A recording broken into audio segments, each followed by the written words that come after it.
Start करते हैं हम लोग किसके बारे में, थर्मोडायनेमिक्स के बारे में पढ़ना। पहले बात ये समझो कि मैं अभी थर्मो को स्टार्ट करने से पहले कुछ मैं बेसिक लेवल बताऊंगा, कुछ बेसिक चीज़ों के बारे में बताऊंगा, कुछ ऐसा चीज़ें बताऊंगा जो आप स्कूल लेवल में पढ़े होंगे, इसको भूल गए होंगे या फिर अच्छी तरह से नहीं पढ़े होंगे, वो कंडीशन में। और बच्चे भूल जाते हैं या फिर नहीं पढ़ते हैं, है ना, क्योंकि हम लोग स्कूल में पढ़ते कौन है, 8 9 में पढ़ता कौन है, सब तो सोचता है भाई जब तक 11th 12th नहीं होगा तब तक हम लोग सीरियस होंगे ही नहीं। क्लियर, ये सबका हाल है। तो दैट्स वाई कुछ चीज़ें छूट जाता है। जैसे अभी मैं बताने वाला हूँ काइनेटिक थ्योरी ऑफ गैसेस। अब अगर ये आप नहीं जानोगे तो बिल्कुल थर्मोडायनेमिक्स समझ में नहीं आएगा। अगर मैं बताऊंगा बॉयल्स लॉ नहीं बताऊंगा तो समझ नहीं आएगा। अगर मैं आपको चार्ल्स लॉ नहीं बताऊंगा तो आपको समझ नहीं आएगा। जबकि ये चीज देखो लड़का 6 में भी पढ़ता है, आप देखना 6 में 7 में 8 में 9 में 10 में सर जगह रहता है Charles law, Boyle's law, Avogadro law, है ना। लेकिन इन सभी को अगर आप नहीं समझोगे तो आपको समझ नहीं आएगा कि थर्मोडायनेमिक्स पढ़ना क्या है, चीजों को समझना कैसे है। तो दैट्स वाई पहले मैं बेसिक्स आपको समझाऊंगा। अब बारी आता है सर क्यों समझेंगे। भाई आपने तो बोल दिया क्यों, मैंने रीजन बता दिया कि समझना, सर क्यों समझेंगे थोड़ा मुझे बताइए। तो माय डियर स्टूडेंट होता क्या है, यहां हम लोग पढ़ेंगे क्या, थर्मोडायनेमिक्स। मैंने कहा थर्मोमिक्स क्या होता है, थर्मोमिक्स होता है हीट, थर्मोमिक्स होता है हीट। और अगर मैं बात करता हूं डायनेमिक्स का, डायनेमिक्स मतलब होता है मोशन, मतलब कि हीट बोले तो उष्मा, हीट माने उष्मा होता है, ठीक है उष्मा, और मोशन माने गति, जब मेरा उष्मा गति करता है। जैसे कि आप आग के पास जाते हो, ठंडे के दिनों में आग लगाते हो, आग के पास जाते हो और वो आग आग के पास आता है और आपको लगता है गर्मी। तो वो आपको गर्मी क्यों लगा, क्योंकि डियर वहां से जो आग निकला ना वो मीडियम के थ्रू, एयर मीडियम है, उस मीडियम के थ्रू हीट का ट्रांसफर हुआ और आपके बॉडी में आया और आपको गर्मी लगा। और एक चीज यहां से और एक चीज समझते हैं कि सर जी अगर मैं आग के पास खड़ा हूं और यहां पे आग लगा हुआ है तो एक चीज बताइए, आग लगा हुआ है तो भाई हमको गर्मी क्यों लगा, मेरे अंदर कुछ ना कुछ तो हीट है ना, कुछ ना कुछ तो मेरे अंदर टेम्परेचर है, तो क्यों नहीं मेरा हीट उसमें गया। क्लियर, मेरा बात समझ। आप बोलेंगे सर नहीं सर ठंडा के दिन में हम तो ठंडे रहेंगे। देखो आपका बॉडी टेम्परेचर तो एटलीस्ट होगा ना, आपको पता नहीं कि नहीं बॉडी टेम्परेचर कितना होता है 37 डिग्री सेल्सियस, तो आपके पास इतना तो कम से कम टेम्परेचर है। तो हो सकता है कि 30 डिग्री सेल्सियस आग के पास चल जाए और आप और ठंडा हो जाए। ऐसा क्यों नहीं हुआ, क्योंकि यूनिवर्स का पूरा ब्रह्मांड का ये नेचर होता है कि always energy transfer from higher energy to lower energy, मतलब एनर्जी का ट्रांसफर हाई से लो की ओर होता है। जैसे कि आप समझो बारिश कैसे होता है, या समझो सिंपल पानी कैसे बहता है, तो आप बोलेंगे सर ऊपर से नीचे की ओर होता है।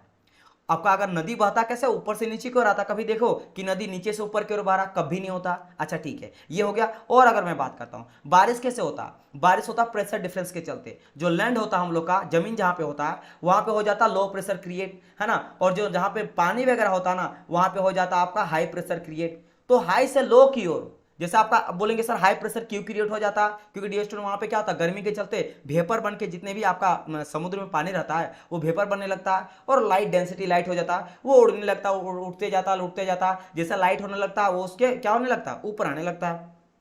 और जैसे टेम्परेचर, क्योंकि टेम्परेचर बढ़ रहा लाइट हो रहा वेपर के फॉर्म में आ रहा तो हल्का हो गया, हल्का हो गया तो ऊपर उठने लगेगा। जैसे ऊपर जाता टेम्परेचर घटता फिर बादल बन जाता है, और जब बादल बन जाता ढेर सारा बादल तो क्या होता है यहाँ पे टेम्परेचर डिफरेंस प्रेशर का डिफरेंस हो जाता है, यहाँ पे हो जाता है हाई प्रेशर और लैंड में हो जाता है लो प्रेशर। तो हाई से लो की ओर बादल आने लगता है। अब इधर से भी लैंड है, इधर से भी बादल आ रहा है, इधर से भी बादल आ रहा है, बीच में टक्कर होता है और बादल गिरता है, बादल बोल रहे हैं बारिश होता है। तो क्या समझे प्रेशर डिफरेंस के चलते।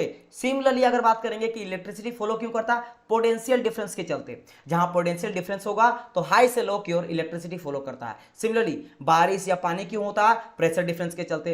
पानी कैसे गिरता है, आपके हाइट डिफरेंस के चलते। इसी तरह से यहां भी टेम्परेचर डिफरेंस के चलते हीट का फ्लो होता है। जहां पे आग के पास है हाइयर टेम्परेचर, आपके पास है लो टेम्परेचर, तो हाई से लो की ओर आग से आपकी ओर हीट आया, ना कि आपका हीट बॉडी आपके आग की ओर गया। ये भी हो सकता है, ये भी कर सकते हैं, मैं आपको समझाऊंगा कैसे। आप बोलेंगे सर एक एग्जांपल मुझे बताइए कि ऐसा किया जाता, बिल्कुल किया जा सकता। मान लो आपके जगह में मैं रख दिया फ्रिज को, क्या लग दिया फ्रिज को। समझ आज का क्लास ऐसा है कि आप पहले समझो कि चीजें क्या है, क्योंकि ये समझने वाली चीजें कोई थ्योरी नहीं, प्रोडक्शन जैसा कि ये ऐसा ऐसा होता है, पैटर्न ऐसा होता है, ये होता है, ये आपको समझना पड़ेगा। तो मैं मान लेता हूं आपके जगह में कि है मेरा फ्रिज। अब भाई फ्रिज का काम क्या होता है, ठंडा करना। आप जैसे रखते क्या हो समझ करो कि आपने रखा कोई भी ठंडा चीज को, है ना, ठंडा चीज रखा, उसको आपको और जमाना, जैसे आपने ठंडा पानी रखा, आपने वाटर रखा, फ्रिज के अंदर वाटर रखा, और वाटर में मेरा क्या वो कोल्ड है, ठंडा है, लेकिन उसको आप और ठंडा करना चाहते हो, यानी बर्फ बनाना चाहते हो। यानी क्या चाहते हो, बर्फ कब होगा, जब इसका जो टेम्परेचर है वो बाहर जाएगा। आप यही चाहते हो ना। मान लो ये मेरा कितना 25 डिग्री सेल्सियस है, आप चाहते हो बर्फ जमाना, मतलब आप इसको चाहते हो 0 डिग्री सेल्सियस करना, क्योंकि 0 डिग्री सेल्सियस में ये आइस हो जाएगा, जम जाएगा। तो ये यानी 25 डिग्री सेल्सियस को बाहर फेंकना चाहते हो कहाँ, बाहर, जो कि पहले से गर्म है। गर्मी के दिन में हम लोग फ्रिज रखते हैं तो बाहर का टेम्परेचर तो बहुत हाई रहता है, तो समझो बाहर में हाई टेम्परेचर और अंदर में लो टेम्परेचर, और होना क्या चाहिए था, हाई से लो क्या रहना चाहिए, यानी कि आपके फ्रिज के अंदर को और गर्म करना चाहिए था, लेकिन उल्टा करवा रहे हैं हम लोग, लो से हाई की ओर करवा रहे हैं। लेकिन ये कब होता है, जब हम लोग एक्सटर्नल वर्क डन करते हैं सिस्टम के अंदर, मतलब उसमें काम करवाना पड़ेगा। जैसे आप अगर सीढ़ी के से नीचे उतरते हो, सीढ़ी से नीचे उतरते हो, कोई आपको मेहनत लगता नहीं, आप आराम से उतर जाते हो। लेकिन यही चीज अगर आप ऊपर चढ़ते हो तो आपको मेहनत करना पड़ता है। जैसे ऊंचाई चढ़ते हो तो मेहनत करना पड़ता है, नीचे उतरते हो तो कुछ नहीं, आप गिर जाओ, नीचे गिर जाओगे। क्लियर? तो यानी क्या हुआ, यहाँ पे हम लोग अगेंस्ट में काम कर रहे हैं, नेचर के अगेंस्ट काम कर रहे हैं। तो नेचर के अगेंस्ट जब भी काम कर रहा है, किया जाता है, हम लोग को सिस्टम में वर्क डन करवाना पड़ता है। इसके चलते इलेक्ट्रिसिटी चाहिए, जनरेटर चाहिए, किसी तो फॉर्म का एनर्जी चाहिए वो काम को करवाने के लिए।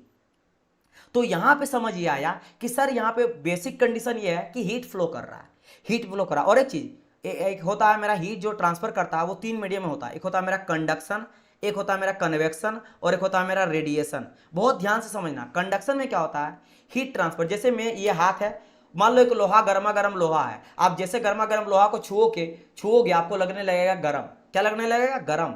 तो ये कहाँ पे हुआ, क्या हीट का ट्रांसफर हुआ, लोहा में हीट था, लोहा हीट को कंडक्ट करता है, अच्छा सुचालक होता है, कंडक्टर होता है, तो ये हीट का भी कंडक्ट करता है और इलेक्ट्रिसिटी का भी। तो आपने जैसे छुआ आपको गर्मी लगा, तो यहाँ हुआ कंडक्शन। कंडक्शन में क्या होता है, जब फिजिकल कॉन्टैक्ट होता है ना, तब क्या होता है, मॉलिक्यूल के बीच में वाइब्रेशन की वजह से हीट का ट्रांसफर होता है। अगर बात करें कन्वेक्शन का, तो यहाँ पड़ता है जरूरत मीडियम का। मीडियम जैसे कि आपका एयर हो गया, वाटर हो गया, और किसी तरह का फ्लूइड हो गया, उसको कहा जाता है मीडियम के थ्रू एयर का, मतलब मेरा हीट का ट्रांसफर हुआ। ये कैसे, जैसे मैंने कहा आग के पास चल जाए, आपको गर्मी लगा, तो वहां पे क्या हुआ कि आग आपका पूरा गर्म है, वो एयर को गर्म किया, हवा को गर्म किया, और हवा गर्मा गर्म हवा आपको आ लगा रही भाई बड़ा गर्म है। तो यहाँ पे हम लोग क्या यूज किए, हम लोग यूज किए कोई मीडियम का। अब बात करते हैं रेडिएशन। रेडिएशन में कोई मीडियम का जरूरत ही नहीं पड़ता है। अब बोलेंगे सर एग्जांपल बताओ, तो मैं एग्जांपल बता रहा हूँ। सूर्य देवता, हमारे जो सूर्य देवता हैं, आपको पता कि अगर मेरा ये सन है और कहीं पे मेरा ये अर्थ हम लोग है, जहां पे हम लोग रह रहे हैं, है ना, अर्थ रह रहे हैं, तो अर्थ के चारों ओर एक एटमॉस्फेयर है, लेकिन एक लेयर तक ही है, उसके अलावा तो कुछ नहीं, पूरा का पूरा वैक्यूम है, आपको पता है ना, पूरा का पूरा जो यूनिवर्स है अर्थ के बाहर पूरा वैक्यूम है ना, कुछ दिखाई नहीं देगा, एकदम काला है, ब्लैक है, हवा वगैरह कुछ नहीं है, यानी कोई मीडियम ही नहीं है। तो कोई मीडियम नहीं है, फिर भी सन जो है, सन का लाइट कैसे पहुंच जा रहा भाई, मीडियम के बिना, क्योंकि हीट ही है ना, क्योंकि सिर्फ लाइट नहीं आता, लाइट के साथ साथ आपको हीट भी मिलता है। तो लाइट तो चलो समझ में आ गया, हीट कैसे आया, हीट को मीडियम चाहिए। तो याद रखना रेडिएशन में किसी भी तरह का मीडियम का जरूरत ही नहीं पड़ता है। अब ऐसा रीजन क्या होता है, ये अगर जानना चाहते हो, तो लाइट जो होता है ना फोटोन के रूप में जाता है। ये हम लोग बचपन में पढ़ते हैं लाइट वाले चैप्टर में। क्या होता है, पैकेट ऑफ फोटोन होता है। फोटोन क्या होता है कि फोटोन, मान लो एक फोटोन का गैस पार्टिकल है जो आ रहा लाइट, अब इसके अंदर ढेर सारा ना लाइट का पार्टिकल्स है, और ये अंदर जो फोटोन है ना, पैकेट है, पैकेट के अंदर ढेर सारा गेट का पार्टिकल है जो खुद ही मीडियम को क्रिएट करने लगता है। इस तरह हजारों करोड़ों लाखों में होता है ना, असंख्य में होता, ये खुद ही मीडियम को क्रिएट करते करते करते करते ट्रेवल करते हुए आता है, इसको मीडियम का जरूरत नहीं पड़ता है। तो क्या होता है बेसिकली, हीट कंडक्शन मेरा होता है, हीट का ट्रांसफर एक जगह से दूसरी जगह, conduction, convection, radiation. Conduction physical contact, convection medium चाहिए होता है, रेडिएशन कोई मीडियम नहीं चाहिए होता। तो इन तीनों के थ्रू से हीट का ट्रांसफर होता है। तो जब मैं बात कर, थर्मो मतलब हीट और डायनामिक मतलब मोशन होता है, तो हीट का मोशन किसके थ्रू, अधिकतर देखो गैस के थ्रू होता है, गैस का पार्टिकल के थ्रू, है ना। तो हम लोग यहाँ पे थर्मोडायनेमिक्स में अधिकतर गैस के बारे में स्टडी करेंगे। किसके बारे में स्टडी करेंगे, गैस के बारे में। फिर से क्वेश्चन आपके राइज हो सकता है कि सर क्यों गैस के बारे में क्यों पढ़ेंगे, क्योंकि डियर स्टूडेंट अगर मैं बात करता हूं तो मान लेते हैं कि क्या होता है मैटर, अगर मैं बात करता हूं कि मैटर में लेता हूं, मैटर बोले तो पदार्थ, मैटर किसका बोलते हैं, पदार्थ को बोलते हैं। पदार्थ क्या होता है, जो जगह घेरता है, जिसका कुछ आयतन होता है। और मैटर तीन तरह का होता है, एक होता है मेरा सॉलिड, एक होता है मेरा लिक्विड, एक होता है मेरा गैस। ये तीन तरह का होता है मेरा, ये तीन तरह का मेरा क्या होता है, मैटर होता है। अच्छा ठीक है, सॉलिड क्या होता है सर जी, सॉलिड का पार्टिकल बहुत ही पास पास होता है, लिक्विड थोड़ा दूर होता है, और अगर बात करेंगे गैस का तो काफी दूर होता है। इससे ये समझे कि अगर हम लोग सॉलिड का स्टडी करना चाहते हैं, सॉलिड पार्टिकल का स्टडी करना चाहते हैं, तो स्टडी करना काफी इजी होता है। क्यों, पार्टिकल सामने सामने होता है, अरेंज वे में सजा हुआ रहता है, और इंटरमोलिकुलर फोर्स, क्या बात करें फोर्स का, इंटरमोलिकुलर यानी अंतराणिक बल, दो अणुओं के बीच का जो फोर्स होता है वो काफी ज्यादा होता है, स्ट्रॉन्ग होता है। वही बात करेंगे लिक्विड में तो फोर्स थोड़ा कम होता है, गैस में काफी कम होता है, ना के बराबर, नेग्लिजिबल फोर्स होता है, इसलिए जहां तहां मूवमेंट करने लगता है। दूसरा मैं बोल सकता हूं कि सॉलिड के अंदर जो आपके इंटरमोलिकुलर स्पेस होता है, यानी रिक्त स्थान होता है, दो मॉलिक्यूल के बीच में रिक्त स्थान, वो ना के बराबर, नेग्लिजिबल होता है, बहुत ही लेस होता है। क्या बात करें स्पेस का, स्पेस बहुत ही कम होता है। जैसे लिक्विड में होगा तो स्पेस क्या हो जाता है, स्पेस बढ़ने लगता है, और गैस में काफी ज्यादा स्पेस आपको देखने को मिलता है, बहुत ज्यादा स्पेस। और सिमिलरली फोर्स बात करेंगे तो बहुत कम, फोर्स कम है क्योंकि स्पेस ज्यादा है।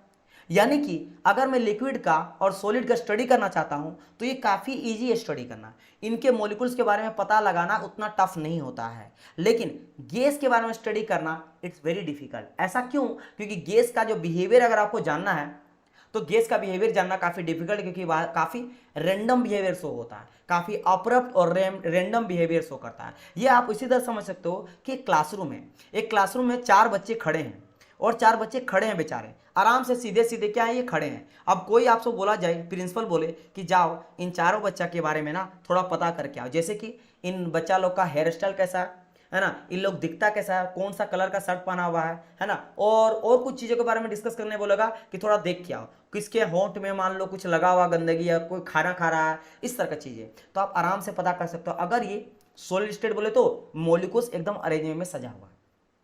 लेकिन ये चीज लिक्विड पे करा है, लिक्विड थोड़ा बहुत मूव कर रहा है, लेकिन धीरे धीरे मूव कर रहा है, हल्का फुल्का डोल रहा है, तो बोलेगा फिर भी आप कर लोगे एटलीस्ट। लेकिन ये अगर गैस का बात करते हैं, गैस का मतलब क्या है, ये चारों जो बच्चे हैं ना, पांचों बच्चे, एक के सिर में है, एक यहाँ दौड़ रहा है, एक वहां दौड़ रहा है, आप जाओगे देखने के लिए, ये इधर भागा, जैसे बच्चा कैसे होता है, 2 साल का बच्चा, कभी इधर भागा, अरे बाबू रुको रे, नहीं इधर, है ना, वही हाल है। तो उस चक्कर में क्या होता है, स्टडी करना काफी डिफिकल्ट होता है। दैट्स वाई हम लोग यहाँ पे गैसेस को स्टडी करने के लिए लॉ का यूज किया गया, लॉ के थ्रू कुछ लॉ दिया गया, उसके थ्रू हम लोग इसके बिहेवियर को पता करते हैं कि आखिर गैस बिहेव क्या होता है, गैस का बिहेवियर होता कैसा है। क्योंकि गैस ही ऐसा चीज है कि उसी के थ्रू अधिकतर मेरा क्या होता है, हीट का ट्रांसफर होता है। अधिकतर हम लोग जो थर्मोडायनामिक्स में पढ़ते हैं, थर्मो का हीट का मोशन करते हैं, राइट, थर्मो में क्या हीट का मोशन। अब भाई जो कंडक्शन हो तो मोशन नहीं करता, हीट कैसे होता, आपने छुआ तो वाइब्रेट हुआ, उसके वजह से आपको गर्मी लगा, है ना। लेकिन अधिकतर क्या है, जैसे मैं बात करें कन्वेक्शन का या रेडिएशन का, दोनों में क्या मीडियम है, जैसे फोटोन के रूप में आया, वो भी फोटोन के अंदर या पार्टिकल का मोशन मीडियम है, या फिर एयर ले लो, वाटर ले लो, इसके चलते गर्मी लग रहा। तो दैट्स वाई हम लोग गैसेस, वो भी गैस के बारे में, लिक्विड भी नहीं, गैस के बारे में ज्यादा स्टडी करते। क्यों? समझ गए, क्योंकि वो डिफिकल्ट होता है स्टडी करना, क्योंकि लिक्विड के बारे में जानना आसान होता है। जैसे आप बोलेंगे सर क्यों, आप लोग फ्लूइड पढ़ते हैं ना, आप लोग फ्लूइड के स्टूडेंट हैं, आप लोग सिविल के स्टूडेंट कुछ होंगे, और जो मैकेनिकल वाले स्टूडेंट हैं वो भी जानते हैं फ्लूइड। फ्लूइड में हम लोग एक वर्ड पढ़ते हैं हाइड्रोस्टेटिक फ्लूइड। क्या पढ़ते हैं हम लोग? Static fluid. अच्छा, इसका मतलब क्या हुआ? मतलब कि हाइड्रो मतलब होता है वाटर, हाइड्रो में क्या होता है वाटर, स्टेटिक मतलब रुका हुआ, यानी कि रेस्ट कंडीशन पे है, यानी कि water at rest, water at rest, यानी कि पानी भी, लिक्विड भी रेस्ट में रह सकता है। तो इसके बारे में जानना इजी है। अच्छा, अगर बात करेंगे सर, अगर मैं सॉलिड का बात करता हूं तो सॉलिड का पूरा एक चैप्टर होता है मेरा सोम, स्ट्रेंथ ऑफ मटेरियल। मटेरियल रुका हुआ रहता है, वो फिक्स कंडीशन में रहता है, रिजिड जिसको कहते हैं, हम लोग बोलते हैं ना रिजिड बॉडी। रिजिड बॉडी मतलब क्या होता है, फोर्स वगैरह अप्लाई करो कुछ फर्क नहीं पड़ेगा, वो जैसा का तैसा रहेगा, है ना। तो सोम में जो होता है हम लोग क्या देखते हैं, किसी भी बॉडी को फोर्स लगा के देखते हैं कब टूट रहा है ना, कितना इलास्टिसिटी है, कितना प्लास्टिसिटी, कितना मेलिएबिलिटी है। तो यानी समझ आया कि सॉलिड भी रेस्ट में रह सकता है, वाटर भी रेस्ट में रह सकता है। लेकिन कभी आप देखे होंगे लाइफ में, कभी सुने होंगे कि गैस जो है ना, गैस मेरा रेस्ट में रहता, कभी नहीं, गैस मेरा रेस्ट में कभी नहीं रहता, वो ऑलवेज मोशन करते हुए रहता है। इसलिए जरूरत पड़ा कि हम लोग को थर्मोडायनामिक्स को पढ़ने से पहले कुछ लॉज के बारे में बताया जाए गैस के रिलेटेड, क्योंकि हम लोग गैस से रिलेटेड पढ़ेंगे तो पहले जान ले कि गैस का नेचर क्या होता है, गैस का बिहेवियर क्या होता है। तो उसके लिए सबसे पहले जो थ्योरम दिया गया, जो लॉ दिया गया, उसको कहा जाता है काइनेटिक थ्योरी ऑफ गैस। उसको क्या कहा जाता है? Kinetic theory of gas. आप समझते हैं कि काइनेटिक थ्योरी ऑफ गैस को बोलता क्या है? देखो, काइनेटिक थ्योरी ऑफ गैस जो दिया गया था, जो बाबा लोग थे, जो साइंटिस्ट लोग थे, जो बड़ा इसमें रिसर्च वगैरह किए, काफी दिन मेहनत किए, अपना लाइफ भर बिता दिए इसी में, वो थे मैक्सवेल एंड बोल्ट्जमैन। इन दोनों ने काफी स्टडी करा, काफी मेहनत लगा स्टडी करने में, और पता लगा इस तरह से, देखना, जैसे आप कभी देखे होंगे, कभी इस तरह से खिड़की खुला है और पूरा रूम अंधेरा है, और खिड़की को आप खोलो तो देखोगे ना कि इस तरह से लाइट आता है। आप ध्यान देना, आपको पता नहीं चलेगा ऐसे लाइट में, अंधेरा करो और लाइट आने दो, आप देखोगे ढेर सारा पार्टिकल, छोटा छोटा पार्टिकल ना, वो हमेशा मूव करते हुए रहता है। वो भी कैसा मूव है, नहीं कि लीनियर मोशन में मूव कर रहा, no no no, random behaviour, ऐसे टकरा रहा है, ऐसे, मतलब काफी रैंडम और अपवर्ड बिहेवियर, कभी ये टकरा गया इससे, कभी वो टकरा गया इससे, टकरा गया इससे, टकरा, जैसे भीड़ होता है, भीड़ में बोल दो कि बम है, मान लो कि कोई सेमिनार है, कोई मेला वगैरह लगा हुआ है, पहले नहीं होता है, बहुत अच्छा खासा पहले के टाइम पे बहुत मेला में जाते थे हम लोग बचपन में, है ना, मम्मी पापा के साथ अलग अलग मेला में, है ना। तो आप मेला में गए हो और वहां पे पता चल गया कि कुछ भी भगदड़ मच जाता है, ड्यू टू कम कुछ ऐसा अनकन्वीनियंट हो जाता है कि लाइक बम हो गया, कुछ भी फालतू का चीज भी आ जाता है, जिसकी वजह से भीड़ क्या होती है, जहां तहाँ भागने लगती है। सिमिलरली होता है गैस पार्टिकल का, यानी कि डस्ट पार्टिकल का। तो जिस तरह डस्ट पार्टिकल जैसे तैसे रैंडम बिहेवियर करता ना, सिमिलरली जो गैस होता है ना, गैस भी इसी तरह से जैसे तैसे मूवमेंट करता रहता है और हमेशा करता है। तो ये दोनों भाई मिलके, यानी दोनों साइंटिस्ट मिलके, भाई नहीं है दोनों साइंटिस्ट मिलके ये बोला गया कि जो गैस पार्टिकल होता है ना, ये ऑलवेज इन मोशन होता है। ध्यान देना क्या बोल रहा हूँ, ये हमेशा चलते हुए रहता है, कभी रुकता नहीं है ना। क्या बोला गया कि gas particle are always in motion, वो कभी भी रुकता नहीं है, थकता नहीं, वो चलते रहेगा, वो चलते रहेगा। क्या करते रहेगा, चलते रहेगा। तो ये रहा क्या कि मुझे एक चीज पता चला कि गैस जो होता है, गैस पार्टिकल, वो ऑलवेज इन मोशन होता है। This statement is very easy, लेकिन अदर हैंड इससे काफी चीजें आपको समझ में आएगा आगे चलकर। काफी कंफ्यूजन होगा जब क्वेश्चन वगैरह लगाएंगे, तो ये चीज आपका बड़ा साथ देगा कि gas particle always in motion. ये ध्यान रखना, ये ध्यान रखना। इसी से आपका प्रेशर, टेम्परेचर गैस का आएगा, है ना, हर एक चीज इसी से रिलेटेड रहेगा। काइनेटिक थ्योरी ऑफ गैस का बात करें काफी चीजों के बारे में, तो काइनेटिक थ्योरी ऑफ गैस से ये पता चला सिंपल लाइन कि gas particle are always in motion. और एक चीज, मैं काफी बकवास चीज आपको नहीं बताने जा रहा हूं जहां से कोई मतलब नहीं होता। देखो मैं एकदम शॉर्ट वही क्वेश्चन लिखता हूं, उसी तरह का स्टेटमेंट लिखता हूं जहां से आपको क्वेश्चन बनेगा। अब मैं इसमें 10 लाइन लिख देता और आपको बताता कि फाइनल कंक्लूजन कि यहीं से क्वेश्चन आपको आएगा, तो फालतू का चीज बता के फायदा। तो मैं आपको समझाऊंगा, ज्यादा टाइम दूंगा समझाने में, जो क्वेश्चन जहां से आएगा वो चीज को मैं बताऊंगा। क्लियर, चलिए इतना हो गया। अब क्या होता है, जब ये जान गए कि गैस के बारे में, अब हम लोग कुछ लॉज होता है। अब देखो काइनेटिक थ्योरी को गैस को अब मैं डायरेक्ट कहां कनेक्ट करूंगा, डायरेक्ट मैं कनेक्ट करूंगा आपको यहां पे, है ना। Kinetic theory of gas direct मैं कनेक्ट करने वाला हूं आपको यहां पे, assumption of kinetic theory of gas. But assumption को जानने से पहले कुछ कुछ लॉज है जो डिफाइन करता है गैस के बिहेवियर को, क्योंकि अभी हम लोग गैस के बिहेवियर को जाने, अभी हम लोग को गैस के बिहेवियर के बारे में सिर्फ ये पता चला कि गैस मेरा ऑलवेज मोशन में होता है, हमेशा मोशन करते रहता है, हमेशा गति में रहता है। अब कुछ लॉ दिया गया है, टाइम के साथ साथ 100 साल के बाद और 100 साल के बाद और 200 साल के बाद अलग अलग लॉ आया है, जिसमें काफी लॉ आया है, लेकिन 3 सबसे इंपॉर्टेंट लॉ है। एक होता है बॉयल्स लॉ, एक होता है चार्ल्स लॉ, और एक हम लोग देखो यहाँ पे बॉयल्स लॉ पढ़ेंगे, चार्ल्स लॉ पढ़ेंगे, और एक एवोगैड्रो लॉ। इसके अलावा और भी लॉ है ना, लेकिन गैस लॉ है और सारा लॉ है। लेकिन आपको बोलेगा कि बताइए जो मेरा गैस होता है वो किन लॉ को वैलिड करता है, किस लॉ के बेसिस पे उसको डिफाइन कर सकते हैं, तो ये 3 लॉ सबसे बेसिस होता है, क्योंकि ये बताता है कि नेचर क्या है गैस का। जैसे होता ना कि आपका नेचर कैसा है, आपका अगर नेचर पता करना तो मैं आपको किससे पूछूंगा, आपकी मम्मी से पूछ सकता हूँ, आपके पापा से पूछ सकता हूँ, ये दोनों सबसे आपके करीब है। और दूसरा,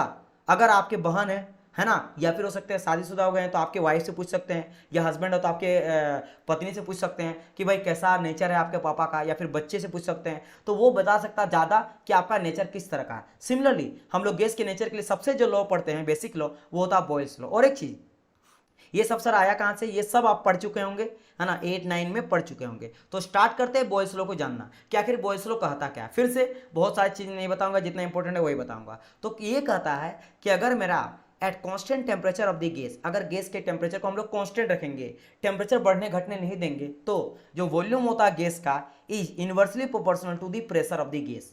क्या बोल रहा है भाई, सिंपल ये बोला कि इफ, अगर अगर अगर मैं कहूं कि टेम्परेचर जो गैस का होता है ना, अगर मैं टेम्परेचर गैस का अगर मैं कांस्टेंट लेके चलूं, टेम्परेचर गैस का बढ़ने नहीं दे रहे हैं, तो जो उसका वॉल्यूम होता है ना, वो इनवर्सली प्रोपोर्शनल होता है प्रेशर का। सर इसका क्या मतलब है, इनवर्सली का मतलब पहले आप जान लो।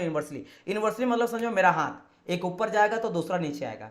इनवर्सली मतलब होता है दोनों एक दूसरे का अलग होता नहीं है। कभी हस्बैंड वाइफ में होता है कि मुझे जो है वो रोटी खाना है, अब सामने वाला बोले नहीं मुझे बिरयानी खाना। कोई बोलेगा मुझे ना ये मूवी पसंद है, हॉलीवुड मूवी, तो कोई बोलेगा नहीं मुझे बॉलीवुड पसंद है। कोई बोलता है मुझे पार्टी पसंद है, तो बोलेगा मुझे सोना पसंद है। मतलब दोनों का सोच बिल्कुल अल्टर होता है। सिमिलरली यहाँ का इनवर्सली का मतलब ये होता है कि एक अगर बढ़ेगा तो दूसरा जस्ट घटेगा। एक को अगर 10 भी बढ़ा रहे हो, 1% भी बढ़ा रहे हो, तो दूसरा ऑटोमेटिकली 1% घट जाएगा। तो इनवर्सली का मतलब ये चीज होता है। और प्रोपोर्शनल का मतलब, जैसे अगर मैं बोलूंगा v is directly proportional to p, इसका मतलब क्या होता है कि एक अगर बढ़ा तो ये भी बढ़ा। समझ लो, दोनों साथ में बढ़ेगा, दोनों साथ में घटेगा। ठीक है, समझ है मेरी बात कि नहीं। जैसे बहुत सारा क्या होता है, कनेक्शन काफ़ी अच्छा होता है फ्रेंड्स में, या फिर घर में, या फिर आपके मम्मी पापा में, या आपके हस्बैंड वाइफ में। तो क्या होता है कि जो आप सोचते हो लगभग वही सोचता है, तो वो रिलेशन काफ़ी अच्छा चलता है। तो होता है प्रोपोर्शनल, और इन्वर्सली का मतलब जस्ट एंटी, दोनों अपोजिट होता है। तो इन्वर्सली का मतलब आप समझ गए होंगे सिंपल, कि अगर सर यहाँ पे मेरा वॉल्यूम बढ़ेगा ना तो प्रेशर घटेगा, अगर वॉल्यूम बढ़ रहा तो प्रेशर घटेगा, और मैं बोलूंगा अगर मेरा वॉल्यूम घट रहा है तो प्रेशर बढ़ेगा। अब इसको समझने के लिए कैसे समझोगे, इसको समझने के लिए कैसे समझोगे, तो समझो कि सिलेंडर है, ये मेरा क्या सिलेंडर है। सिलेंडर समझते हो ना, सिलेंडर जहाँ पे गैस रखा जाता है, अभी आप समझो। तो सिलेंडर के अंदर ये मेरा क्या कनेक्टिंग रड होता है, ये कनेक्टिंग रड पिस्टन होता है, पिस्टन रहता है। अब क्या करेंगे, आप मान लो अंदर में गैस भरा हुआ, अंदर में क्या गैस है, ये अंदर में गैस वगैरह है। अब क्या करो, पिस्टन को अब दबाओगे, ऐसे दबाते जा रहे हो, दबाते जा रहे हो, दबाते जा रहे हो, दबाते जा रहा हो, दबाते जा रहा हो। तो जब मैं पिस्टन को सपोज करो कि मैं दबा के क्या करता हूँ, लगभग मैं इसको दबा के लगभग यहाँ तक ले आता हूँ। अभी देखो गैस पूरा भरा हुआ था, लेकिन अब मैं क्या करूँगा, पिस्टन को दबा के यहाँ तक ले आऊँगा, इतना। तो अब गैस कितना में रह गया, अब मात्र गैस इतना में रह गया। यानी यहाँ पे मैंने क्या करा, वॉल्यूम को घटाया। तो जब मेरा वॉल्यूम इतना छोटा जगह में आ जाएगा तो ऑटोमेटिक उसके अंदर का प्रेशर बढ़ जाएगा, उसके अंदर का प्रेशर बढ़ जाएगा, क्योंकि वहाँ पे ज़्यादा जगह था तो मॉलिक्यूल्स आराम से मूव कर रहा था, मूव तो कर आराम से, लेकिन जब दबा दिया ना तो लोग फास्टली मूव करने लगा, फास्टली मूव करने लगा, तो ज़्यादा टकराया तो प्रेशर बढ़ गया। तो वॉल्यूम जब घटा तो क्या हुआ, मेरा प्रेशर यहाँ पे बढ़ गया, वॉल्यूम घटने से प्रेशर बढ़ गया। तो ये चीज देखने को मिलता है in Boyle's law. Boyle's law क्या कहता है, at constant temperature volume of the gas is inversely proportional to pressure of the gas. अच्छा, ये क्या मेरा सर रियल में होता है, रियल में ऐसा नहीं होता है। रियल में ऐसा टेम्परेचर को कांस्टेंट रख ही नहीं सकते हो। जब आप दबाते हो ना, कंप्रेस करते हो, तो ऑटोमेटिकली आपका टेम्परेचर भी बढ़ता है। जैसे कुकर प्रेशर, आप दाल बनाते हो, कोई सारा का आइटम बनाते हो कुकर प्रेशर में, तो कुकर में क्या होता है, प्रेशर बढ़ता है ना, प्रेशर बढ़ता है। तो क्या प्रेशर बढ़ता तो टेम्परेचर आपका कांस्टेंट रहता है, नहीं ना, टेम्परेचर भी बढ़ता, गर्मी भी बढ़ता। लेकिन ये बात करा गया बाय लॉ, लॉ यानी लॉ कुछ कहता है, एक्चुअल में कुछ अलग होता है। ये बाय लॉ यानी थियोरेटिकल का बात करा है, थियोरेटिकली बोला गया। आइडियल में बहुत सारा हम लोग अजम्पशन लेके चलते हैं ना, कि आइडियली मान के चलो कि ऐसा अगर होगा, जैसे आप मानते हो ना कि मान के चलो कि अगर मैं 10-10 घंटा पढ़ता हूं तो मैं यूपीएससी क्वालिफाई कर दूंगा 1 साल में। लेकिन क्या कभी आप 10 घंटा पढ़ सकते हो? मुझे लग रहा है कि 2 दिन पढ़ोगे, उसके बाद अरे यार चलो कोई बात नहीं, 7 घंटा पढ़ लिया ना बहुत है। एक दिन बोलोगे चलो मैं 7 दिन से 7-7 घंटा पढ़ रहा हूँ, एक दिन ऑफ ले लेते हैं। होता है ना, कभी आप बीमार पड़ जाओगे, कभी कुछ काम पड़ गया, तो आइडियली वो होता है कि सोचते हैं, वो होता नहीं है, बस सोच में ही होता है। तो ये बेसिकली आइडियल होता है, कभी रियल में सब नहीं होता। लेकिन हाँ, हम लोग जब स्टडी करते हो तो आइडियल मान के चलते हैं, बाय लॉ के थ्रू देखते हैं, उसके आसपास जाने का ट्राई करते हैं, है ना। बाय लॉ से और एक समझ सकते हो, जैसे कोई एक्टिंग करना चाहता है, तो सपोज करो कि कोई बहुत ही बेहतरीन एक्टर है, जैसे मान लो अमिताभ बच्चन, तो सब उसके पास जाना चाहता है कि उसकी जैसा मुझे एक्टिंग करना है ना। वैसे कहना सही नहीं होगा, लेकिन सपोज करो आप कि उसके जैसा बनना है। या फिर मान लो कोई साइंटिस्ट बनना चाहता है, तो मुझे एपीजे अब्दुल कलाम सर जैसा बनना है। बोले वहां तक नहीं जा पाएंगे, लेकिन एटलीस्ट उसके आसपास तो जाएंगे। तो लो वही कहता है, लो मैक्सिमम वैल्यू देता है, उसके आसपास सब जाना चाहता है, ठीक है, जो हम लोग एक्चुअल निकालते हैं। तो ये क्या होता है, ये बाय लॉ ये कह रहा है, ठीक है। अब देखो इससे कैसे हम लोग इक्वेशन निकालेंगे, तो इक्वेशन के लिए सिंपल क्या करेंगे हम लोग कि भाई देखो यहाँ पे v is inversely proportional to 1/p where temperature is constant. तो अगर मैं p को उधर ले जाऊं तो क्या आ जाएगा, vp is equal to constant, is equal to constant लिख सकते हैं, है ना। मैंने बस इसको इंटू कर दिया, तो वीपी इक्वल टू कॉन्स्टेंट 1 है, यानी कॉन्स्टेंट है, चेंज नहीं हो रहा है, ये वैल्यू एकदम सेम है। एक बार समझ लो, वीपी इक्वल टू अगर मैं 1 लिखता हूँ, इसका मतलब क्या है, ये चेंज नहीं हो रहा, ये चेंज नहीं हो रहा, तो ये कांस्टेंट लिख सकते हैं। तो ये होगा, अगर एक प्रोसेस के लिए लिखता हूं, जैसे प्रोसेस का क्या मतलब हुआ, फॉर अ प्रोसेस के लिए लिखता हूं, तो लिख सकता हूं कि भाई P1 V1 equal to P2 V2। अब बोलेंगे सर क्या मतलब है प्रोसेस का। आप समझो कि अगर बोला जाए कि कोई इस तरह का एक वॉल्यूम है जिसका प्रेशर है P1 और जिसका वॉल्यूम है V1, अगर इसको मैं क्या करता हूं, इसको मैं दबाता हूं और कंप्रेस करता हूं, और कंप्रेस करके इसका प्रेशर को घटा दिया या बढ़ा दिया, सपोज करो मैंने बढ़ा दिया, कुछ भी ले सकते हो कि मैंने बढ़ा के यहाँ पे P2 कर दिया, मतलब यहाँ पे क्या है, P2 is greater than P1, मैंने प्रेशर ज्यादा करा, तो बताइए वॉल्यूम क्या होगा, वॉल्यूम घटेगा कि बढ़ेगा, वॉल्यूम घटेगा कि बढ़ेगा। तो वैसी बात, अगर आप प्रेशर को बढ़ा दिए तो वैसे वॉल्यूम भी कुछ ना कुछ चेंज होएगा। तो ये होगा फॉर अ प्रोसेस, मतलब ये पहला कंडीशन पे है, जब प्रेशर का जो भी गैस है, कोई गैस है, गैस का प्रेशर वॉल्यूम ये था, और 2 में क्या करा, आपने प्रेशर बढ़ा दिया तो वॉल्यूम भी चेंज आएगा। तो 1 से लेकर 2, तो ये एक प्रोसेस कहलाता है, जब एक कंडीशन से दूसरा कंडीशन तक जाएंगे। इसे आप बोलोगे कि अगर मैं एक दिन में 10 रुपये कमाता हूं, तो आप मुझे बताइए अगर मैं 10 दिन तक कमाता हूं तो कितना रुपया कमाऊंगा। तो ऐसी बात है, दिन बढ़ रहा तो पैसा भी बढ़ेगा। तो ये एक प्रोसेस हो गया, 1 से लेकर 2 तक गए कि अगर ये कंडीशन ये है तो ये में क्या होगा, तो वो प्रोसेस कहलाता है। क्लियर, इतना समझ गए होंगे, ओके। तो फॉर ए प्रोसेस हम लोग दिए क्या, P1 V1 equal to P2 V2। ये चीज को ध्यान रखिएगा, इसका भी काफी ज्यादा यूज होता है, ये VVI है, इससे न्यूमेरिकल भी बनेगा। आपको सिंपल बोल देगा कि ये गैस का प्रेशर इतना है, है ना, वॉल्यूम इतना है, और उसके बाद जब प्रेशर को बढ़ाएं तो प्रेशर बढ़ के मेरा हो जाएगा P2, तो बताइए वॉल्यूम कितना होगा, तो आपको निकालना पड़ेगा। वो एक आपको दे देगा, 3 दे देगा, एक आपको नहीं देगा। You have to find the बिल्कुल। और आप बस क्वेश्चन में ये दिखाएगा कि अकॉर्डिंग टू बॉयल्स लॉ, तो जैसे बॉयल्स लॉ आ जाएगा, आपको इसको वैल्यू को पुट करके आपको लाना है। या फिर बोल देगा बॉयल्स लॉ में बताइए क्या कांस्टेंट रहता है, या फिर बोलेगा बॉयल्स लॉ में किसका किसका रिलेशन पूछता है, तो आपका वॉल्यूम का एक होता है मेरा वॉल्यूम, एक P फॉर प्रेशर हो जाता है, और T फॉर टेम्परेचर होता है, वेयर टेम्परेचर इज कॉन्स्टेंट। फिर बोलेगा कि बताइए बॉयल्स लॉ के अकॉर्डिंग मेरा प्रेशर और वॉल्यूम में रिलेशन कैसा होता है, प्रोपोर्शनल या इनवर्सल, आपके इनवर्सली प्रोपोर्शनल, तो आपको बोला इनवर्सली प्रोपोर्शनल। ये सब क्वेश्चन आपको यहाँ से बनेगा। चलिए अगर आप इतना समझ गए तो मैं अब आगे बढ़ता हूँ ना, ये मैंने आपको बता दिया। चलिए आगे बढ़ते हैं। अब यहाँ पे देखो भाई, एक चीज मुझे बताना डियर स्टूडेंट, कि हम लोग क्यों पढ़ रहे हैं बॉयल्स लॉ को। तो बोलेंगे सर जी आप तो अभी बताए थे गैस का बिहेवियर स्टडी करने के लिए, हम लोग गैस का बारे में जानना चाहते हैं कि आखिर गैस है क्या। जैसे होता ना कि इंसान चाहता क्या है, इंसान का सोच क्या है। होता ना कभी कभी कोई दोस्त होता है जो आपसे बात ही नहीं करता, उसके बारे में समझ ही नहीं आता है, या कोई बॉस होता है जहाँ काम कर रहे हो कि यार ये चाहते क्या है, मैं इतना कर रहा हूँ, ये चाहते कि एक बार मुझे पता चल जाए ना कि चाहते क्या, मैं वही जरूर करूँगा, है ना। ये बार आपके बच्चे कभी कभी होते हैं कि बच्चे का ना समझ ही नहीं आता कि चाहता क्या है ना, कोई कुछ भी करूँ इसको सेटिस्फाई नहीं होता। समझ रहे मेरी बात की नहीं। तो सिमिलरली हम लोग गैस के बारे में स्टडी करना चाहते हैं। तो अगर मैं बॉयल्स लॉ ये इसलिए जानना चाहता हूँ कि गैस कैसा है, तो अभी तक तो मैं कुछ बताया नहीं हूँ, है ना। लेकिन अब देखो इसके बारे में होता क्या है, अभी हम लोग क्या पढ़े कि at constant temperature pressure is inversely proportional to volume. यही तो जस्ट हम लोग पढ़े, ये सेम चीज पढ़े। भाई प्रेशर को मैं ऊपर कर दिया, कोई दिक्कत तो नहीं है ना। आप ये भी सकते हो वॉल्यूम इज 1/2/P, तो कोई दिक्कत नहीं, आप कुछ भी लिखो। समझ आए मेरी बात की नहीं। ऐसे भी लिख सकते हो और आप ऐसे भी लिख सकते हो, बात एक ही है। आप P को उधर ले जाओ, B को उधर ले जाओ, कोई दिक्कत नहीं। चलो मैं इसको हटा ही देता हूँ, नहीं तो बच्चे बोलेंगे कि ये चीज़ क्या बोल दी। चलो यहाँ पे मैं क्या बोल रहा हूँ कि ये दोनों का दोनों आपस में क्या है, इनवर्सली है। इनवर्सली है तो ग्राफ कैसे बनेगा, इनवर्सली बनेगा। इनवर्सली का ग्राफ कैसे होता है, देखो इनवर्सली ग्राफ एक जाएगा ऊपर एक जाएगा नीचे। एक सेकंड, बड़ा स्ट्रेट लाइन नहीं हुआ है ना, ये कोई स्ट्रेट लाइन है भाई। चलो एक क्या जाएगा, एक जगह वर्टिकल मेरा जाएगा और एक मेरा जाएगा हॉरिजॉन्टल। तो दिस इज योर वॉल्यूम, है ना, ये मेरा वॉल्यूम हो गया। और this is your P for pressure हो गया। क्या हो गया मेरा, प्रेशर हो गया। ये दोनों इनवर्सली है। इनवर्सली बोलेंगे सर कैसे इनवर्सली है, क्या मतलब है इनवर्सली का, मुझे तो समझ नहीं आ रहा। तो यानी कि आप क्या समझे कि अगर मेरा वॉल्यूम बढ़ रहा है तो प्रेशर मेरा घटेगा, जितना बढ़ाएंगे वॉल्यूम उतना प्रेशर घटेगा। आप यहाँ पे देखो जैसे जैसे वॉल्यूम बढ़ रहा है, सपोज करो आपका एक पॉइंट यहाँ पे है, तो ये मेरा पहला पॉइंट है। इस पॉइंट मेरा वॉल्यूम क्या है, सपोज करो यहाँ पे V1 है और प्रेशर क्या है, तो यहाँ पे बोलेंगे P1 है। तो जैसा वॉल्यूम को बढ़ाओ, तो मैं वॉल्यूम को बढ़ाता हूँ तो वॉल्यूम बढ़ते जाएगा। मान लो आप आ गए इस पॉइंट पे, दूसरा पॉइंट पे, दूसरा पॉइंट में क्या जाएगा V2। तो देखो वॉल्यूम बढ़ा, यहाँ से स्टार्ट करेंगे, जीरो से स्टार्ट करेंगे, इधर जाएंगे तो बढ़ते हुए जाएगा, तो V2 मतलब बढ़ा। अब जैसे वॉल्यूम बढ़ा तो ध्यान दो प्रेशर आपका घटा, ये P2, तो प्रेशर धीरे धीरे देखो जीरो की ओर आ रहा, यानी कि प्रेशर घट रहा।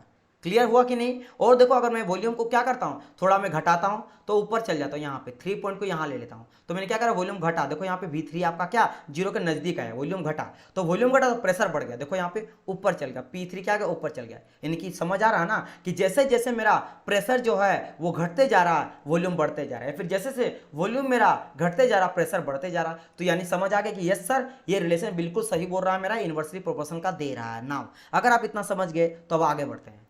होता क्या है कि अगर मैं यहाँ पे बात करता हूँ और यहाँ पे क्या बोला गया, अलग अलग कांस्टेंट टेम्परेचर में, तो सपोज करो ये जो भी हम लोग यहाँ पे क्रियाकलाप कर रहे हैं ना, जो भी प्रैक्टिकल कर रहे हैं, सपोज करो T2 टेम्परेचर है, तो T2 टेम्परेचर में इस तरह कुछ ले लेता हूँ। अब बोलेंगे सर ये तो वेरी कर रहा, ये प्रेशर टेम्परेचर वेरी कर रहा है। तो सपोज करो यहाँ पे जो भी यहाँ पे हो रहा है, अब बोलेंगे सर ग्राफ किसका है, ये ग्राफ है प्रेशर का वॉल्यूम का। जैसे यहाँ पे ले लेंगे तो इतना मेरा V1 वॉल्यूम है, यहाँ P1 है, फिर यहाँ आ गए तो V2 में P2 हो गया, फिर यहाँ आ गए तो P3 में आपका क्या हो गया, P3 V3 हो गया। तो जैसे जैसे देखो प्रेशर घटते जा रहा, वॉल्यूम बढ़ते जा रहा है।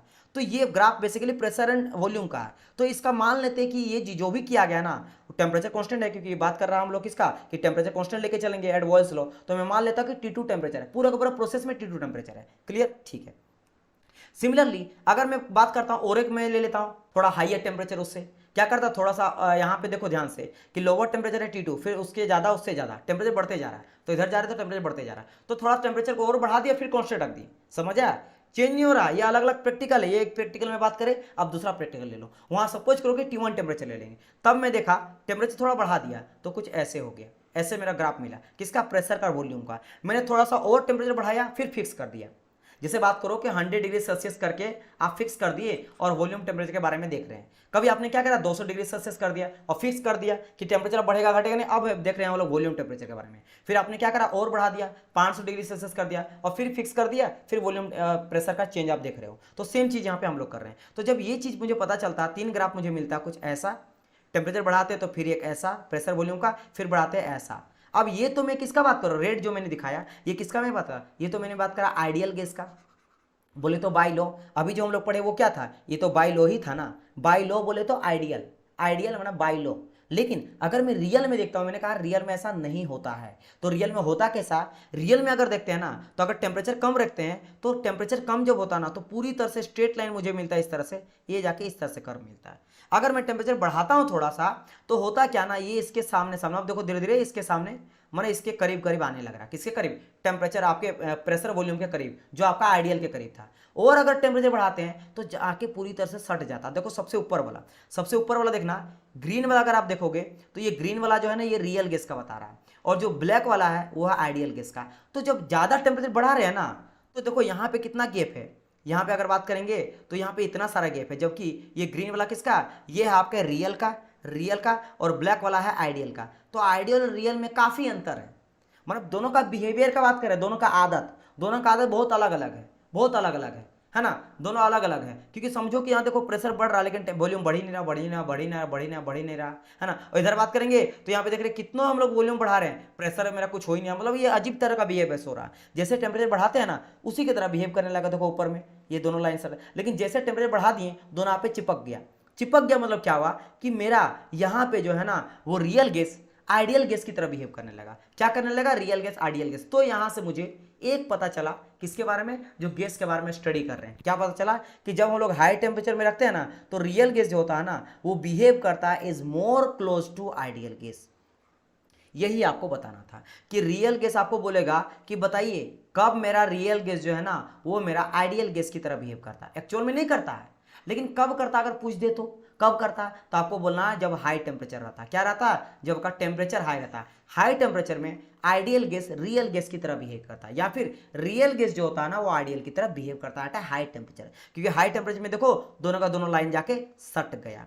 ये हुआ पहला लॉ जो ये मुझे बताता, that is called your Boyle's law. चलिए अगर आप इतना समझ गए तो अब बढ़ते हैं आगे। पहला लॉ से एक चीज क्लियर हो गया, at a high temperature real gas is behave more close to ideal gas, या उसके तरह करने लगता है। क्लियर, या आप ऐसे समझ सकते हो, मैं इसका एग्जांपल सही नहीं बैठेगा, गलत लग जाएगा। या आप ऐसे समझ लो कि मान लो कोई रईस है, मतलब समझ लो ना, जन्मजात रहित, जैसे अंबानी लोग हो गया, है ना। और कोई मान लो हम लोग मिडिल क्लास से मेहनत करते करते करते करते आप मान लो अभी 1 लाख कमाओगे, 10 लाख कमाओगे, फिर ऐसा टाइम आएगा कि मंथली सपोज करो कि आप एक दिन में 200 करोड़ 300 करोड़ कमा रहे हो मान लो। तो उस टाइम पे मिडिल क्लास वाला भी जो है वो आपके जो हाई क्लास प्रोफाइल रहेगा, क्लास के घर के जो भी रहेंगे उनके जैसा बिहेव हम लोग करेंगे। उसी तरह का हम लोग रहेगा कि भाई आज मैं जर्मनी से घूम के आया, आज मैंने पुतिन से बात करा, आज मैं जो बाइडेन से बात करा, समझ है। तो मैं प्रैक्टिकली एग्जांपल दे रहा हूँ ताकि आप लोग को समझ आए, याद रखिएगा। चलिए एक क्वेश्चन आया है, sir what is the difference between real and ideal gas. वही तो मैंने कहा, रियल गैस क्या होता है, जो हम लोग अजम्पशन से लेते हैं। देखो अगर मैं बात करेंगे, सर ये बहुत अच्छा क्वेश्चन पूछ दिए आप कि रियल और आइडियल गैस में अंतर ही क्या है सर। देखो जब मैं बात करता ना यहाँ पे रियल गैस का आइडियल गैस का, पहले समझो आइडियल मतलब होता है कुछ अजम्पशन के साथ, आइडियल मतलब अजम्पशन के साथ। अजम्पशन जैसे कि मैंने कहा आपको कि मैं ना अगर 10 घंटा डेली पढ़ती हूँ तो मैं यूपीएससी को क्वालिफाई कर जाती हूँ। डेली में 10 घंटा पढ़ूंगी, और जैसे हम लोग रूटीन नहीं बनाते हैं 6 से लेकर 8 बजे तक मैथ, 8 से लेकर 10 बजे तक ये, उसका दिए, फिर भूल जाते हैं कि भाई ये रियल नहीं होता। एक दिन भी ऐसा फॉलो नहीं होता क्योंकि बीच में कुछ कॉल आ जाता है, ये आप सोचते नहीं हो। ये तो आइडियली हम लोग लिखते हैं ना कि नहीं नहीं पूरा पढ़ लेंगे, लेकिन बीच में क्या हो गया, पापा बुला दिए, अच्छा मुझे ऑफिस जाना, अच्छा कुछ सामान लेना मार्केट से, मम्मी भेज दी, अच्छा कुछ फोन कॉल आ गया, है ना, आपका तबीयत खराब हो गया। क्या ये सब सोच के आप बनाते हो रूटीन? नहीं। तो वो होता है आइडियल। यानी आइडियल करने मतलब कुछ अजम्पशन लेके, अजम्पशन सोच के कि मान लिया कि ऐसा कुछ नहीं होता है तो मैं इतना पढ़ूंगी तो मैं कर जाऊंगी। लेकिन रियल क्या होता है, एक्सपेरिमेंट होता है, एक्सपेरिमेंट जो घटता है। यानी कि रियल में कोई अजम्पशन लागू नहीं होता, वो कंडीशन पे लागू होता है बहुत सारा, ठीक है, चीजें समझ आया से होता नहीं। चलो अभी 2 बज रहा है, नहीं होता कि मैं अगर यहाँ से निकलती हूँ तो 1 घंटा में पहुँच जाऊँगा अपना ऑफिस, लेकिन यह आप आइडियल मान के चले ना, आइडियल मान के चले कि मैं 1 घंटा में ऑफिस पहुँच जाओगे। क्या पता जाते जाते अगर आपका गाड़ी पंचर हो गया तो, क्या पता जाते जाते कुछ आपका इमरजेंसी काम आ गया तो, क्या पता आप ट्रैफिक जाम है तो, बहुत सारा सिचुएशन हो सकता है। समझ आया? तो वो हो गया रियल। आइडियल सिंपल समझो, आइडियल जो होता है वो कुछ आपके अजम्पशन के साथ होता है, और जो रियल होता है उसमें कोई अजम्पशन नहीं लगता। और प्रैक्टिकली जो एक्सपेरिमेंट करते हैं, रियल मतलब एक्सपेरिमेंट करते हैं। समझ आए मेरी बात की नहीं? एक्सपेरिमेंट। और एग्जांपल मैं बताता हूँ रियल आइडियल का। जैसे आपको बोला जाता है कि आप गाड़ी माइलेज लियो ना, माइलेज आपका 60 का माइलेज देगा। क्या बोला जाता है? 60 का माइलेज देगा, ये बोला जाता है आपके आइडियल में। लेकिन जब बाइक चलाते हो या कार चलाते हो, 60 का माइलेज बाइक का बात कर रहा हूँ, कार का मान लो वो दिया 25 का माइलेज देता है, लेकिन जब बाइक कार लेते हो पता चलता है 18 का ही माइलेज दे रहा है। तो रहता कुछ और है, क्योंकि आइडियल कंडीशन में चलाता है ना, बहुत आइडियली मान के चलता है कि एकदम बहुत ही सेफ, लोड कम लो, आप ये सभी को ध्यान दो, गाड़ी पूरा स्मूथ चलेगा, एकदम फाइन रहेगा, तब जाके कहीं 25 देगा, जो कि वो रियल लाइफ में कभी नहीं होता, कभी 25 नहीं देता अगर वो बोला है तो। या अगर 60 बोल दिया बाइक में तो कभी नहीं देगा, क्योंकि वो अजम्पशन लेके चलता है कि अगर फ्यूल अच्छा डाले हो, गाड़ी अच्छा है, इंजन पूरा है, तो भाई पहला दिन भी चला तो इंजन थोड़ा सा डिप्रेसेट करेगा ना, उसका क्वालिटी घटेगा। तो वो होता है एक्सपेरिमेंट के थ्रू जो निकलता है वो रियल होता है। रियल और आइडियल में यही अंतर होता है। चलिए एक क्वेश्चन यहाँ पे आ रहा है, मैं देख लेता हूँ क्या बोला गया है। समझ गए? टेम्परेचर तो कांस्टेंट है पर चेंज ग्राफ रिपीट कर दीजिए। नहीं नहीं, मैं ये बोला ना कि अलग अलग कंडीशन पे, जैसे मैंने कहा सपोज करो कि यहाँ पे मेरा टेम्परेचर देखो T2 T0 जो टेम्परेचर वो सबसे ज़्यादा है। सपोज करो T2 T0 टेम्परेचर, हम कुछ भी अभी मैं प्रैक्टिकल नहीं बोल रहा हूँ, मान के चलते हैं कि ये समझ लो कि आपका 700 डिग्री सेल्सियस है, ये इतना टेम्परेचर। फिर T1 तो ये 500 है, ये और कम टेम्परेचर समझ लो आपका 100 डिग्री सेल्सियस है, और कम आ जाएगा तो घटते जाएगा, तो बढ़ते जा रहा टेम्परेचर। अब मैं बोल रहा हूँ कि इस टेम्परेचर को लिए और फिक्स कर दिए। समझे मेरी बात की नहीं? कल्पना समझना। तो आपने मैंने जो कहा टेम्परेचर कांस्टेंट है, उसका मतलब है कि 100 में फिक्स कर दिए। अब हम लोग प्रेशर वॉल्यूम का चेंज करते जा रहे हैं कि जब मैं प्रेशर को बढ़ा रहा हूँ, पूरा कंप्रेस कर रहा हूँ, प्रेशर बढ़ा रहा तो वॉल्यूम घट रहा, और वॉल्यूम को घटा रहे तो प्रेशर बढ़ते जा रहा, या फिर मैं वॉल्यूम को बढ़ाते जा रहा हूँ तो प्रेशर भी ड्रॉप कर रहा। अगर वॉल्यूम बढ़ रहा तो प्रेशर घट रहा। समझे? दोनों हमारे इन्वर्सली है, लेकिन टेम्परेचर वहाँ 100 ही है। फिर मैं क्या करता हूँ एक बारी कि टेम्परेचर को थोड़ा बढ़ाता हूँ, क्या करता हूँ टेम्परेचर बढ़ाता हूँ और ले जाता हूँ 500। अब 500 कर लेने के बाद फिर मैं अब टेम्परेचर को बढ़ाऊंगा नहीं, 500 ही रखूंगा, और अब वॉल्यूम को मैं क्या करूंगा घटाते चलूंगा। तो वॉल्यूम अब घट रहा है तो प्रेशर फिर से बढ़ेगा। उसके बाद मैं क्या करता हूँ, इसको भी चेक कर लिया, फिर मैं क्या करता हूँ, मैं टेम्परेचर को और बढ़ा दिया। क्या करता? और बढ़ा दिया, और बढ़ा दिया, 700 ले गया। फिर मैं क्या करता हूँ, अब मैं फिर से प्रेशर को अप्लाई करता हूँ, प्रेशर कम जब बढ़ाने लगता हूँ तो वॉल्यूम मेरा क्या घटने लगता है, प्रेशर बढ़ाऊंगा तो वॉल्यूम घटने लगता है। तो समझ आया कि नहीं? अलग अलग टेम्परेचर है, लेकिन टेम्परेचर में ले के उसके बाद फिर फिक्स कर दिए। समझ आए मेरी बात की नहीं? समझ आया कल्पना? आप जितना टेम्परेचर लोगे फिर उसको फिक्स कर दोगे, फिर आप चेंज देखोगे प्रेशर है वॉल्यूम का, फिर आप बढ़ाओगे फिर फिक्स कर दोगे। अरे भाई जैसे पैसा आप रखते हो ना, 1 लाख आपने बैंक में रखा और बोला जाता है एक बार फिक्स करने के बाद वो चेंज नहीं होगा, तो हो सकता है 1 लाख रखो, 50,000 रखो, 40,000 रखो, 2 लाख रखो, 10 लाख रखो, लेकिन एक बार डाल देने के बाद आप चेंज नहीं कर सकते हो। वही चीज़ है, आप कंडीशन एक बार लगा दिए टेम्परेचर, फिर फिक्स है, फिर आप वैल्यू चेंज कर दो। समझ आया? चलिए हाँ, ये चीज़ है। तो आपको ध्यान क्या रखना, ध्यान रखना ये वाला चीज़, ये मेरे बहुत इंपॉर्टेंट है कि हम लोग इतना किए क्यों, क्यों टेम्परेचर को बढ़ाएं। बस हम लोग ये देखना चाह रहे थे कि जो मेरा रियल होता है आइडियल होता है वो कब जाके आपस में सेम बिहेवियर होता है। तो पता चला जब हाई टेम्परेचर करते हैं तो रियल और आइडियल गैस सेम बिहेवियर होने लगता है। यही मुझे पता करना था। चलिए अब बढ़ते हैं आगे। सेकेंड लॉ मेरा बोलता है क्या, चार्ल्स लॉ के बारे में। क्या बताता है? चार्ल्स लॉ के बारे में। अब देखो, अब बच्चे यहाँ पे मात्र 13 लाइव हैं, एक्चुअल हम लोग हमेशा 20 रहते थे, कास्टिंग पूरा क्लास में आप लोग 20 लाइव हैं। अब यहाँ पे 14-13 बच्चे लाइव हैं, 6-7 बच्चे जो रेगुलर मेरे रहते हैं वो नहीं है। बाद में अगर जैसे आप लोग को दिक्कत हुआ, अंकिता को दिक्कत हुआ, कल्पना को दिक्कत हुआ, किसी को भी दिक्कत हो रहा, वो मेरे से पूछ रहे हैं कि सर ये दिक्कत है। अब कोई बच्चा देखेगा वहाँ पे दिक्कत होगा, वो बताओ कौन बताने जाएगा, है ना? कौन बताने जाएगा? आप मुझे कमेंट करोगे। अब देखो इतना आप लोग का क्लास है, 2-2 क्लास मुझे पढ़ाना है, पीपीटी रेडी करना है, क्वेश्चन है, आप लोग का बुक भी छपने वाला है, तो उन सब में काम करना पड़ता है। अब उतना टाइम नहीं है कि अगर आप व्हाट्सअप में करोगे तो मैं जरूरी नहीं है कि तुरंत रिप्लाई कर दूँ। तो मैं ये नहीं बोल रहा हूँ, फिर भी मैं करता हूँ, लेकिन ट्राई एटलीस्ट करना कि लाइव आने का, है ना? अगर कोई बच्चा नहीं आ पाता तो कुछ कंडीशन है तो अलग रीजन है, लेकिन ट्राई करना, है ना? मैं सबके लिए नहीं बोल रहा हूँ। बहुत सारे बोलते हैं मुझे कि सर मुझे टाइम नहीं मिल पाता, लाइव देख पाता हूँ, लेकिन ट्राई करना। अगर आप आओगे लाइव तो काफ़ी ज़्यादा आपके लिए बेटर होगा, आपके लिए मैं बात कर रहा हूँ। चलिए बाकी मैं जितना हो सके हेल्प करूंगा, कॉल के थ्रू भी, व्हाट्सएप के थ्रू भी। अब बात करते हैं चार्ल्स लॉ। चार्ल्स लॉ भी सेम चीज को बताता है, अगर आप ध्यान दोगे ना तो लास्ट में यही लिखूंगा, क्या, at a high temperature real gas is more close to ideal gas, मतलब रियल गैस और आइडियल गैस हाई टेम्परेचर में एक जैसा बिहेवियर होता है। लेकिन सर डायरेक्ट आपने बता दिया ये चीज, पहले बता तो दीजिए कि बोलता क्या है। देखो चार्ल्स लॉ क्या बोलता है dear student, at constant pressure. अब हम लोग प्रेशर को कॉन्स्टेंट रख लेंगे, अब हम लोग प्रेशर को वेरी नहीं करेंगे, प्रेशर जितना का इतने ही रहेगा।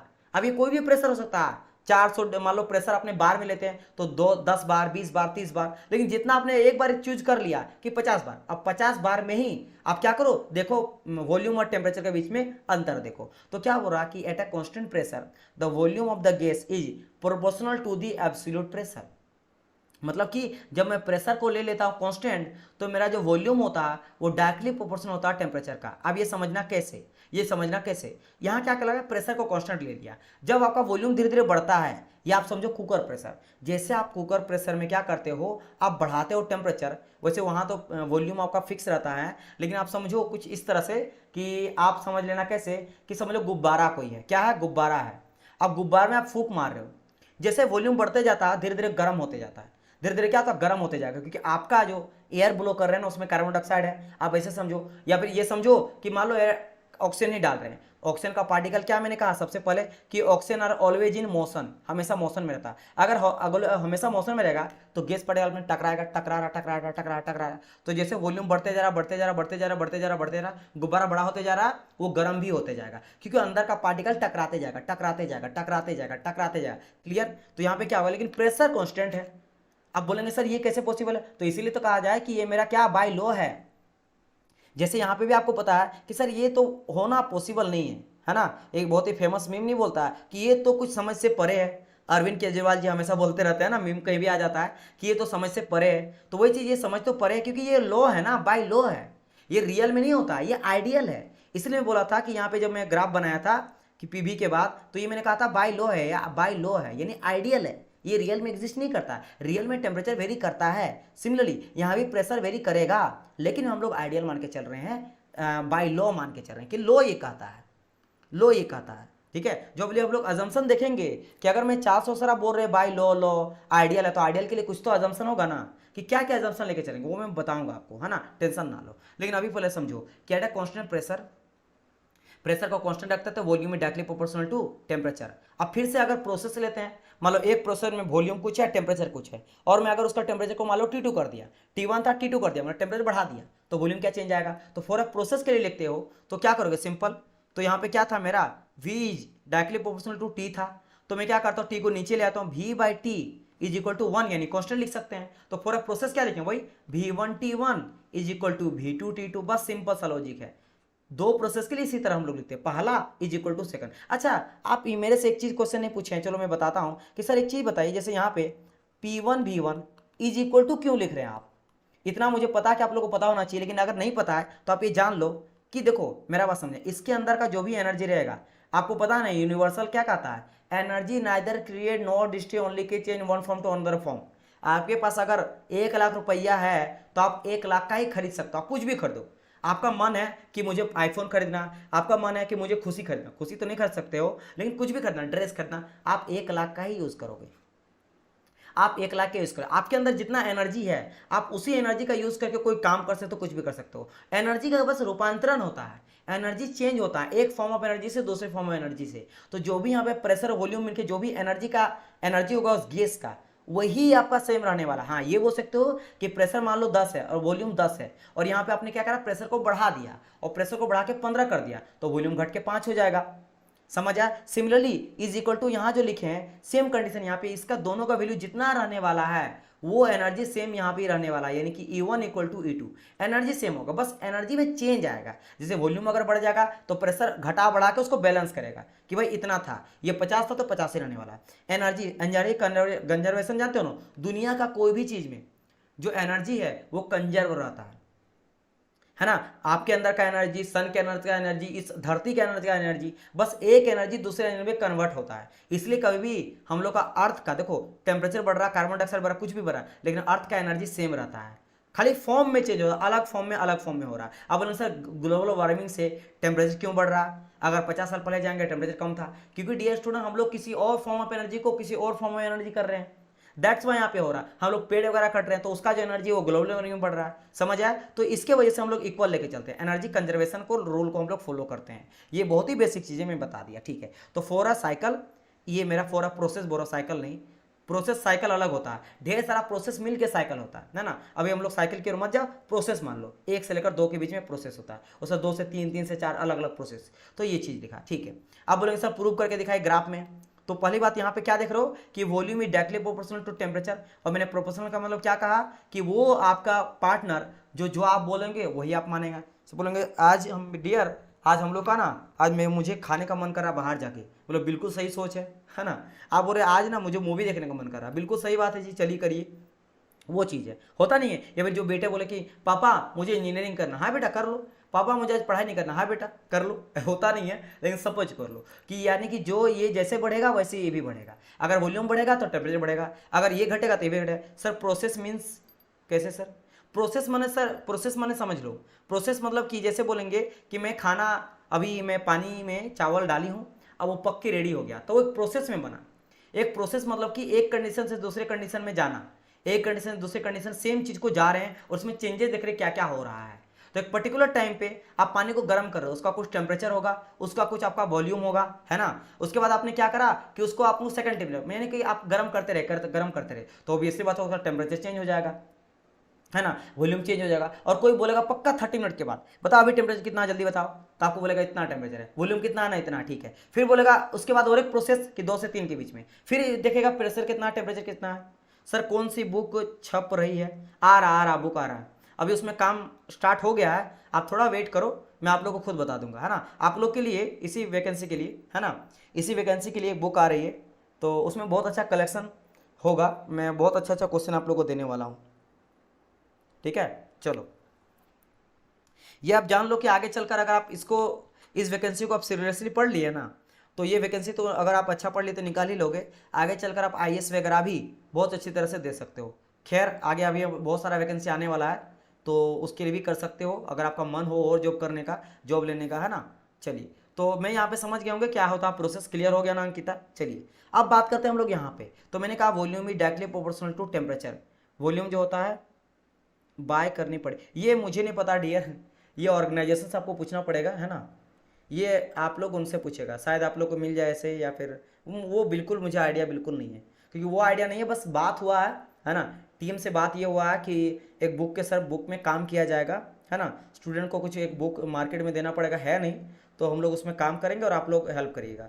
तो बोलेंगे बिल्कुल सर, हम लोग फ्री ऑफ कॉस्ट में काम करने वाले हैं, मतलब जो बात हो गया सो हो गया, इसके लिए कोई नहीं। सर बोले पहले बात ये नहीं हुआ था, अभी हो रहे हैं कि सर जी बुक एक काम किया जाए, बोले बिल्कुल सर, हम लोग स्टूडेंट के लिए उसमें और बच्चा को बहुत सारा कलेक्शन मिल जाएगा, लोग 5-7 हज़ार का क्वेश्चन मिल जाएगा, आराम से बच्चा पढ़ते रहे, इसी बेसिस पे सारा क्वेश्चन दे दूंगा, तो आप लोग के बेटर है। बाकी अब वो कैसे निकालेगी, बुक का लेंथ क्या रहेगा, कहाँ मिलेगा, कैसे ऑर्डर करेगा, ये बिल्कुल मुझे आइडिया नहीं है, बस ये पता है क्योंकि वो मेरा काम ही नहीं है कि क्या क्या नहीं, आप समझ सकते हो ना।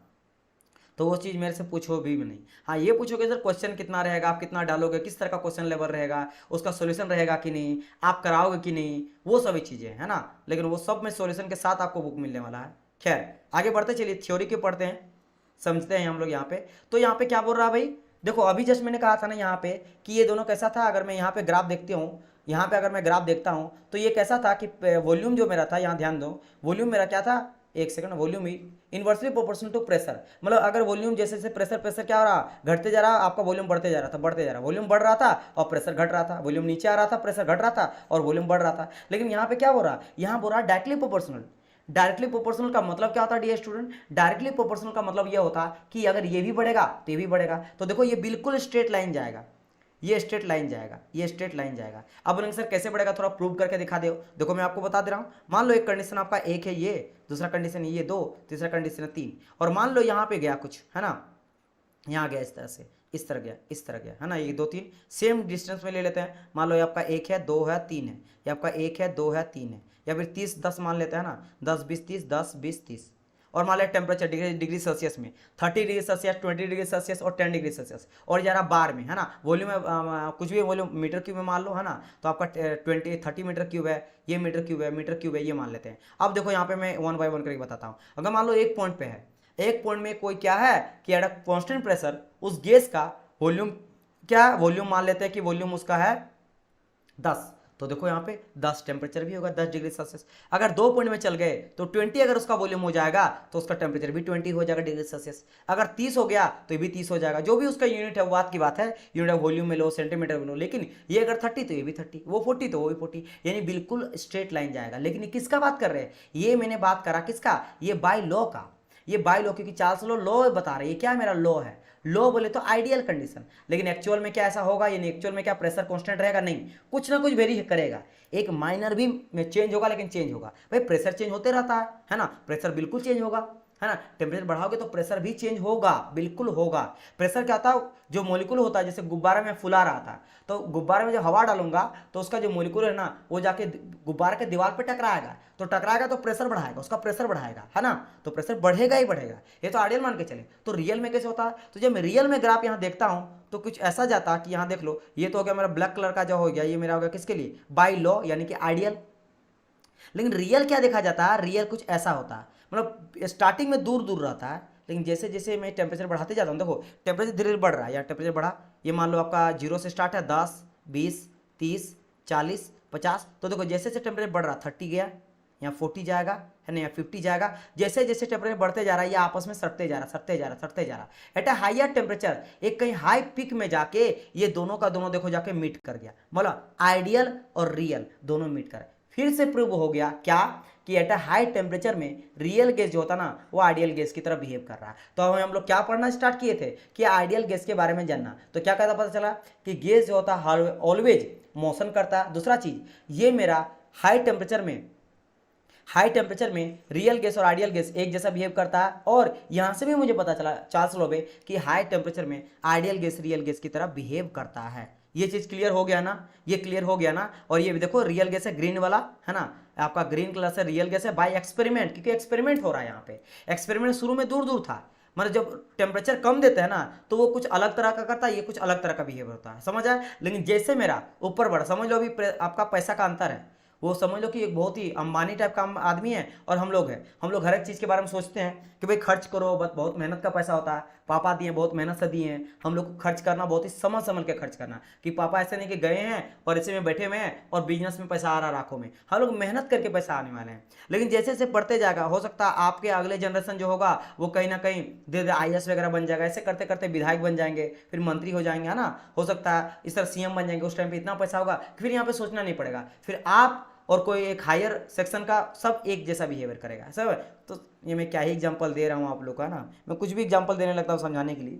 कहने का मतलब क्या है कि लो टेम्परेचर में अलग अलग बिहेवियर होता है, लेकिन जैसे टेम्परेचर बढ़ते जाता है दोनों सेम आ जाता है। तो ये हो गया कहानी मेरा चार्ल्स लॉ का भी। चलो 2 बताया, और तीसरा लॉ आ जाता है मेरा एवोगैड्रो लॉ। अब ये समझना, देखो अभी 1 घंटा होने वाला है, लेकिन जब तक मैं इस टॉपिक को एटलीस्ट ना बता दूं तब तक वो मजा नहीं आने वाला है ना। इस टॉपिक को बताने दीजिए, तब मैं छोड़ दूंगा आप लोगों को। देखो ये क्या बोलता है एवोगैड्रो लॉ, ये 3 सबसे इंपॉर्टेंट है, चार्ल्स बॉयल एवोगैड्रो, रट लो चार्ल्स। अच्छा ट्रिक मैं बताता हूँ, ट्रिक पहले इसको बताने दीजिए। एवोगैड्रो लॉ क्या बोलता है, एवोगैड्रो लॉ ये बोलता है कि सपोज करो कि देखो मैं यहाँ पे परफ्यूम एक उठा के लाया हूँ आप लोग को समझाने के लिए, कि मेरे हैंड में एक परफ्यूम है ना, परफ्यूम है।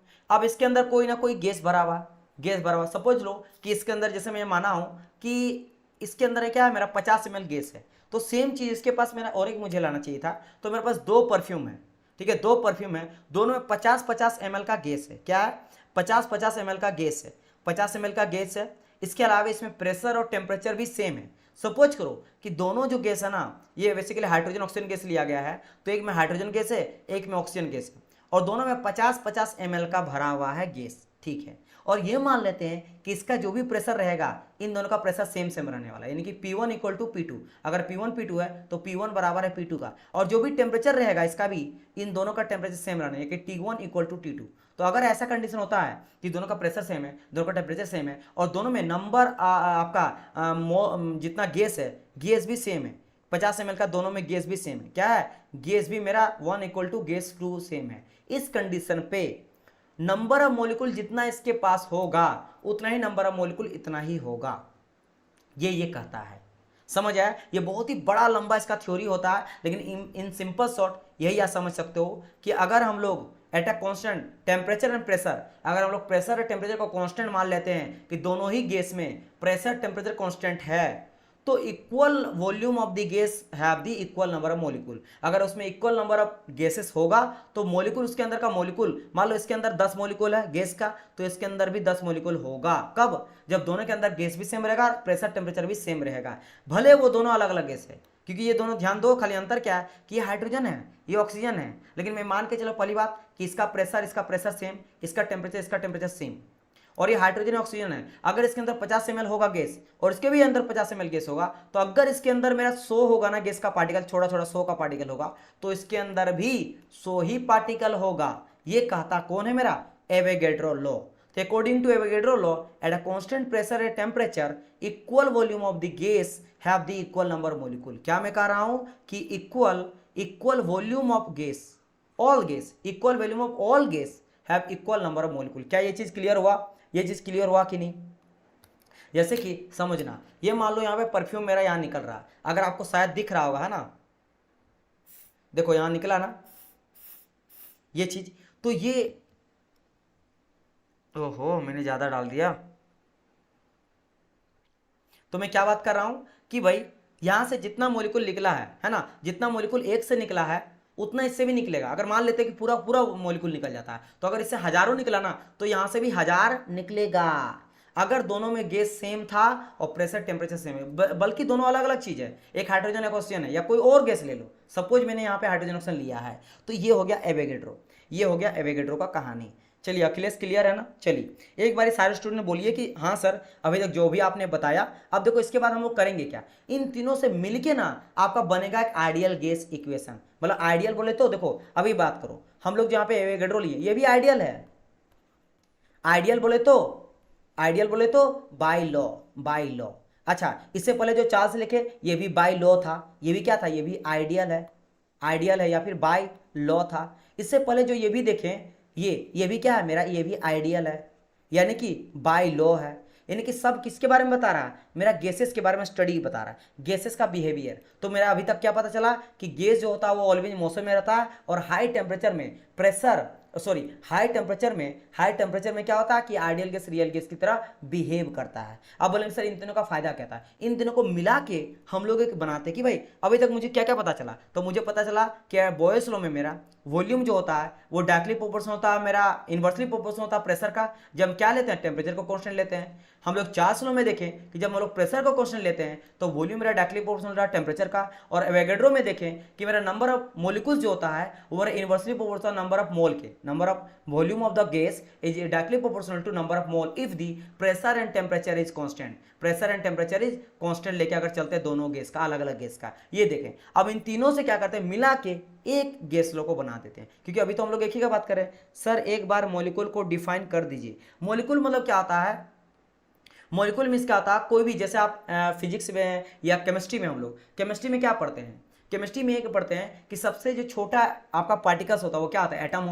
एटम होता है। सिमिलरली गैस का सबसे छोटा पार्टिकल हम लोग क्या बोलते हैं? मॉलिक्यूल बोल देते हैं, एटम या मॉलिक्यूल उसको बोल देते हैं। तो जब भी मैं मॉलिक्यूल बोलूंगा उस समझ लो कि गैस का सबसे स्मॉलेस्ट पार्टिकल का मैं बात कर रहा हूं। बस ये सिंपल सा चीज है। मॉलिक्यूल मतलब वही हो गया सबसे छोटा पार्टिकल जो है ना, जो मूव कर रहा है, सबसे छोटा छोटा पार्टिकल। जैसे मैंने अभी परफ्यूम ने मारा ना, और परफ्यूम से जो निकला, क्या वो चीज दिखाई दी आप लोग को? वो समझ लो कि क्या है मेरा? वही आपका है मॉलिक्यूल्स, गैस का मॉलिक्यूल जो सबसे छोटा होता है। जैसे घर बनता है छोटा छोटा ईंट से, शरीर कैसे बनता है? सेल से बनता है। कोशिका जिसको कहते हैं, कोशिका से पूरा शरीर का निर्माण होता है। सेल से बनता है टिश्यू, टिश्यू से बनता है आपका ऑर्गन, ऑर्गन से बनता है ऑर्गन। समझ आया? ये सभी पढ़े ना बायोलॉजी में, है ना? तो सिमिलरली ये सभी चीज है ना, उस तरह का चीज है। जैसे आपका करंट फ्लो होता है इलेक्ट्रॉन की वजह से, है ना, ढेर सारा इलेक्ट्रॉन मिल के उसको चार्ज को बढ़ाता है। सिमिलरली यहाँ पे मॉलिक्यूल्स का बात करा गया है। मॉलिक्यूल्स मतलब कोई गैस में अगर मैं बात कर रहा हूँ, जैसे आपका सिलेंडर के अंदर गैस मॉलिक्यूल्स है, तो वहाँ पे गैस मॉलिक्यूल समझ लो सबसे छोटा पार्टिकल का मैं बात कर रहा हूँ। क्लियर? चलिए ये चीज हो गया। अब देखो यहाँ पे मैं क्या कर रहा हूँ, इन तीनों को मिला के मैंने क्या का बात करा। अच्छा ट्रिक समझ लो। जैसे बोलेंगे सर कैसे याद रखेंगे कि बॉयल्स लॉ में क्या रहता है? कांस्टेंट। चार्ल्स लॉ में क्या रहता है? कांस्टेंट। कैसे याद रखेंगे? अब मैं आपको ट्रिक बता रहा हूँ। देखो ये ट्रिक मैं खुद से बनाया हूँ, तो ये आप अपने तरीके से भी बना सकते हो। ये मत बोलना कि सर ये क्या ही ट्रिक है, बहुत बकवास है। हो सकता है बकवास हो, है ना।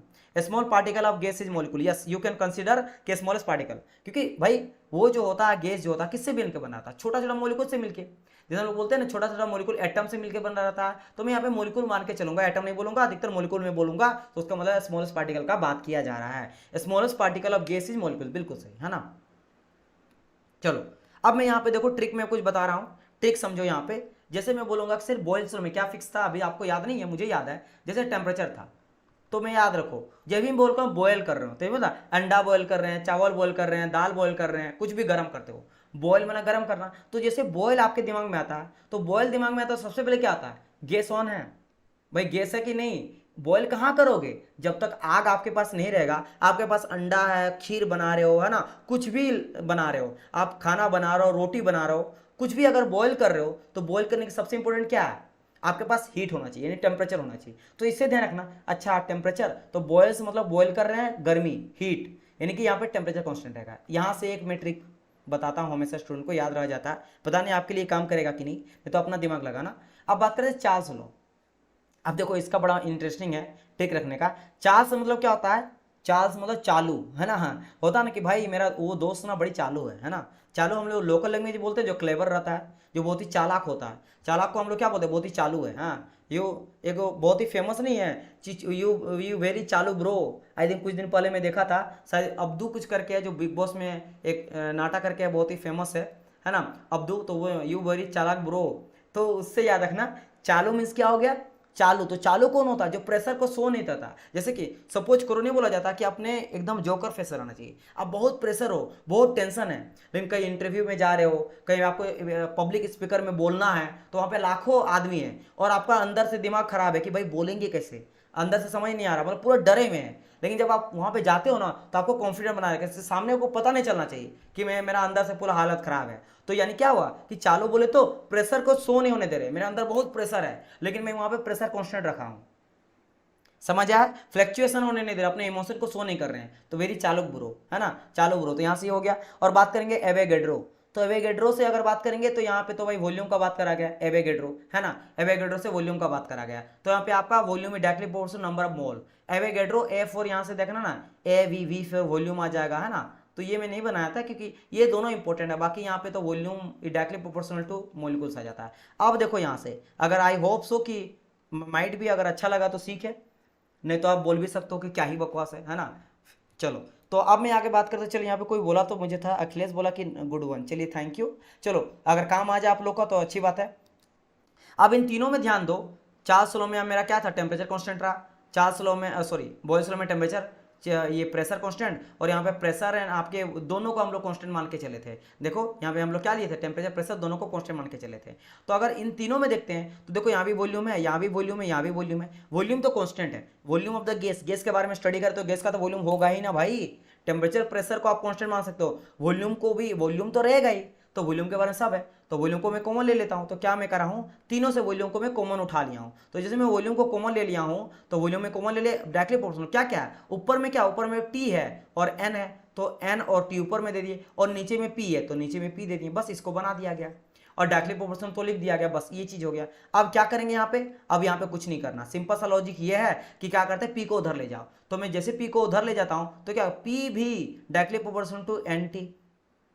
अब प्रोपोर्शनल को हटाना पड़ता है, दुनिया में कोई भी चीज अगर x directly proportional to y बोल रहा है, और जब भी आप प्रोपोर्शनल को हटाते हो एक कांस्टेंट जुड़ता है, एक कांस्टेंट, ये बचपन से देते आए हैं हम लोग, यूनिवर्सल गैस कांस्टेंट पढ़ते हैं बड़ा जी वाला। तो वहां भी क्या होता है, ये डायरेक्टली प्रोपोर्शनल होता है मास का, m1 m2 by r square, जो डिस्टेंस होता है दो मास के बीच में, यूनिवर्सल गैस कांस्टेंट। जब यहाँ से हटता तब भी एक मेरा जुड़ जाता है यूनिवर्सल गैस कांस्टेंट, है ना। तो कहने का मतलब यहाँ एक सेकंड, वहां मेरा f था, f डायरेक्टली प्रोपोर्शनल होता है m1 m2 by are square, और जब ये हटता है तो यहाँ पे आ जाता है मेरा जी, है ना, कांस्टेंट जुड़ जाता है। तो कभी हम लोग प्रोपोर्शनल को हटाते हैं जब भी, तो एक कांस्टेंट जुड़ जाता है। तो जैसे मैं यहाँ पे हटाता हूँ ना प्रोपोर्शनल को, एक मेरे यहाँ पे कांस्टेंट जुड़ जाएगा, पी भी डायरेक्टली प्रोपोर्शनल होता है NT, और जब हटाएगा तो जुड़ता मेरा क्या है, R एक जुड़ जाता है। यही मेरा किसके वजह से है, प्रोपोर्शनल को हटाएं तो यहाँ पे एक कांस्टेंट जुड़ गया, और ये कहलाता है मेरा यूनिवर्सल गैस कांस्टेंट।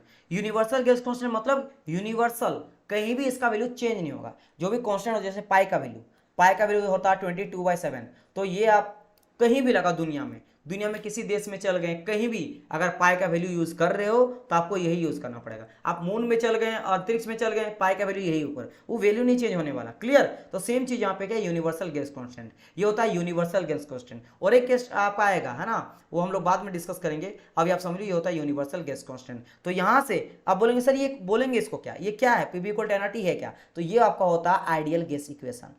क्यों आइडियल गैस इक्वेशन? क्योंकि तीनों जो इक्वेशन से बनाए हैं, ये तीनों बॉयल्स, चार्ल्स और एवोगाड्रो, ये तीनों आइडियल का था। आइडियल बोले तो बाइलो आइडियल, जो कि रियल लाइफ में बिल्कुल एग्जिस्ट नहीं करता, लेकिन हम लोग स्टडी करने के लिए इजी करते हैं। क्योंकि देखो आप बोलेंगे सर एक क्वेश्चन आपका आ सकता है, आर का वैल्यू कितनी होता है मैं आपको बताऊंगा। मैं देखो ना पूरा लिखा दिया गया है, ये तो आर का वैल्यू है। आर का वैल्यू ये दिख रहे सकते ना, 8.314 किलो जूल पर मोल केल्विन। या फिर अगर बात करेंगे जूल में, तो जूल यानी कि देखो 8.314 किलो जूल पर मोल केल्विन। लेकिन अगर आप बोलेंगे सर किलो जूल नहीं, सिर्फ जूल रहेगा, तो किलो मीन्स क्या था, 10⁻³ यानी कि 8.314 इंटू 10⁻³ हम लोग इसको कन्वर्ट कर दिए जूल पर मोल केल्विन। मोल केल्विन, तो अगर मैं करूंगा यहाँ पे पॉइंट को हटाऊंगा तो नीचे में 10⁻³ क्योंकि 3 है, 3 1 4 3 पॉइंट है, तो 3 जीरो आएगा, तो ये 3 जीरो से 3 जीरो खत्म हो जाएगा, तो बचेगा ओनली क्या, 8314 आ जाएगा जूल पर मोल केल्विन। यानी कुल मिला के क्या पता चला कि अगर आपको किलो जूल में लिखना है तो किलो जूल में किलो को लिखोगे, और अगर आप किलो को हटाना है तो ऑटोमेटिक पॉइंट से नीचे 10⁻³ भी हट जाएगा और बचेगा क्या, 8314 जूल पर केजी मोल केल्विन। केल्विन यहाँ पे टेम्परेचर के लिए बात करा गया है, और यहाँ पे जूल क्या है, जूल बात करा गया एनर्जी का, केजी बात करेगा मॉलिक्यूल का, वॉल्यूम का, मॉलिक्यूल का, और मोल नंबर ऑफ मोल का, है ना, ये सब चीज को यहाँ पे मेंशन करा गया है। क्लियर? तो ये मेरा यहाँ से क्या निकलता है, आइडियल गैस इक्वेशन। गैस के बारे में आइडियली जो इक्वेशन निकला वो तीनों लॉ से ये पता चला, where P is the pressure of a gas, V is the volume of gas, N is the number of mole, और T is the absolute temperature। अच्छा यहाँ पे एब्सोल्यूट टेम्परेचर का मतलब क्या होता है, जब हम लोग केल्विन में टेम्परेचर लेते हैं ना उसको एब्सोल्यूट कहते हैं।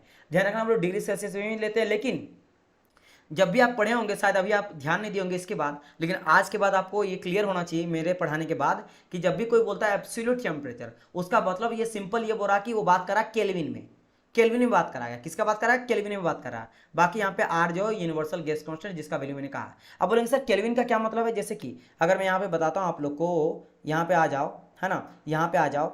जैसे सर अगर मैं बात करता हूँ ये यहाँ से, जैसे यहाँ से आपको क्वेश्चन एग्जाम में पूछा जाता है, जैसे यहाँ टेम्परेचर तो नहीं है, अगर मान लो ये टेम्परेचर ये वाला पूछ दे कि V1/T1 इक्वल टू V2/T2, आपको क्वेश्चन कैसे देगा मैं बता रहा हूँ आपको, बस जल्दी मैं खत्म कर रहा हूँ, है ना, लास्ट ही है। तो मैं अगर ये क्वेश्चन आपको दे दे कि कोई एक गैस है जिसका V1 वॉल्यूम है, T1 टेम्परेचर है, और उसको हम लोग गर्म कर रहे हैं T2 टेम्परेचर तक, किस तरह करें, गर्म कर रहे हैं T2 टेम्परेचर, बताइए V2 मेरा कितना हो जाएगा। और आपको टेम्परेचर किस में दिया रहेगा, टेम्परेचर दिया रहेगा डिग्री सेल्सियस में, जैसे दिया रहेगा 27 डिग्री सेल्सियस, तो क्या आप 20 डिग्री सेल्सियस पुट करके आंसर लाओगे, नहीं, गलत हो जाएगा।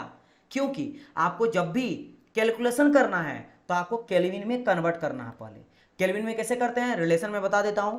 रिलेशन होता है 273 को जोड़ना है। जैसे कि अगर मेरा 27 डिग्री सेल्सियस है और उसको मुझे केल्विन में बनाना है, तो उसमें क्या करेंगे, 27 में जोड़ेंगे 273 जोड़ेंगे, तो 273 जोड़ेंगे कितना हो जाएगा, 7 और 2 यानी कुल मिला के हो जाएगा 300 केल्विन।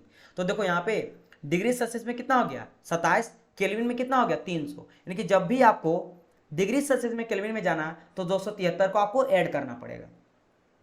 अब बारी आता सर क्वेश्चन में क्या करना है, तो समझो, जैसे क्वेश्चन में दिया रहेगा, आपको क्वेश्चन दिया रहेगा in temperature T1 equal to 27 degree Celsius and T2 equal to 30 degree Celsius and V1 equal to something मान लो 10 दिया है मीटर क्यूब, तो बोलेगा V2 इक्वल टू वाट, और बोलेगा कि यहाँ बोल देगा आपको एट चार्ल्स लॉ, ये आपको दे देगा कंडीशन, या अगर नहीं भी देगा तो आपको पता कि, या फिर ये बोलेगा एट प्रेशर कांस्टेंट, तो जैसे प्रेशर कांस्टेंट दे देगा आपको समझ आएगा प्रेशर कांस्टेंट तो मेरा होता है चार्ल्स लॉ में। अच्छा, और चार्ल्स लॉ का क्या इक्वेशन होता है कि V1/T1 इक्वल टू V2/T2, ये आपको पता चल गया, ठीक है। बाकी यहाँ पे put the value get the answer, तो V1 का वैल्यू आपको दिया गया, वैल्यू पुट करो, T2 का वैल्यू दिया गया, T1 का वैल्यू दिया गया, और V2 आपको पता चल जाएगा। लेकिन क्या यहाँ पे डायरेक्ट T1 का वैल्यू पुट कर दोगे, नहीं, आपको पहले केल्विन में कन्वर्ट करना, मतलब कि 27 में क्या करो, 27 में 273 को जोड़ो और केल्विन में करो, और आपको 30 में भी 273 को जोड़ो और केल्विन में कन्वर्ट करो, इक्वल टू केल्विन मिल जाएगा, इक्वल टू केल्विन मिल जाएगा। और इसके बाद आपको वॉल्यूम जो भी मिलेगा, या मान लो टेम्परेचर फाइंड आउट करने बोला, यहाँ पे मान लो एक टेम्परेचर नहीं दिया था और टेम्परेचर आपको किस में मिला, अब आपको फिर से मिला डिग्री आपके केल्विन में मिलता, और आपको आंसर दिया रहेगा डिग्री सेल्सियस में ही, तो फिर आप डिग्री सेल्सियस में करके करोगे। समझ आया मैं क्या बोला हूँ? माई क्वेश्चन, देखो फिर से मैं बता दूँ एक सिंपल शॉर्ट में, क्वेश्चन भी रहेगा आपको डिग्री सेल्सियस में और आंसर भी रहेगा, ऑप्शन जो दिया रहेगा ना ए बी सी डी ये भी दिया रहेगा डिग्री सेल्सियस में। क्वेश्चन भी डिग्री सेल्सियस, आंसर भी डिग्री सेल्सियस, लेकिन आपको कैलकुलेशन जो बीच में करोगे वो केल्विन में करोगे। तो पहले आप डिग्री से केल्विन में कन्वर्ट करो, सॉल्यूशन करो, और जब फिर से आंसर करना है तो फिर से उसको -273 करो। फिर से आपको केल्विन से डिग्री सेल्सियस आना है तो क्या करोगे, -273 करोगे, तो फिर केल्विन में आ जाएगा, फिर आंसर दो। समझ आया? थोड़ा लेंदी है प्रोसेस, लेकिन पहले put the value of kelvin, 273 value put करके केल्विन करेंगे, सॉल्यूशन करेंगे, जो भी आंसर आया उसको फिर से घटा के केल्विन में लाएंगे आंसर। मैं आपको बताऊंगा, डोंट वरी। तो ये रहा आज का कहानी, इतना रहा। अब हम लोग आगे कल पढ़ेंगे कि आखिर ये आइडियल गैस इक्वेशन से क्या और एक चीज प्रूव होता है, वो डिस्कस करेंगे। और फिर हम लोग अजम्पशन के बारे में बात करेंगे कि अगर हम लोग बोलते हैं काइनेटिक थ्योरी ऑफ गैसेस, जो बहुत सारा चीज है, तो क्या क्या अजम्पशन लेके चलेंगे, तब हम लोग मानेंगे कि भाई ये काइनेटिक थ्योरी आइडियल का बात करते हैं हमेशा हम लोग, है ना। तो वो चीज़ रियल में क्या डिफरेंस होता है ये सभी देखेंगे। और ये सब अजम्पशन देखो कितना है, 1 2 3 4 5 6 7, है ना, 8 अजम्पशन है। उसके बाद फिर क्या करेंगे, कुछ इक्वेशन निकलेगा, देन हम लोग चलेंगे कि आइडियल और रियल गैस में अंतर क्या होता है, ये अंतर समझेंगे, ग्राफ के थ्रू भी समझेंगे, कुछ हम लोग रिलेशन भी देखेंगे, उसके बाद फिर पढ़ते हुए जाएंगे। चलिए, इस यूनिट की PDF मटेरियल कब तक मिलेगी? कल मिल जाएगा आपको, है ना। कल मैं आपको अपलोड करवा दूंगा, ठीक है। जैसे जैसे पढ़ते जाएगा आपको मिलते जाएगा, बट ये ध्यान रखना क्लास में अटेंटिव रहना है, आते रहना है। चलिए, कोई डाउट अगर यहाँ तक तो मुझे बताइए, एकदम डाउट नहीं होना चाहिए, हर एक बच्चा आंसर करो, मतलब आई मीन क्वेश्चन करो।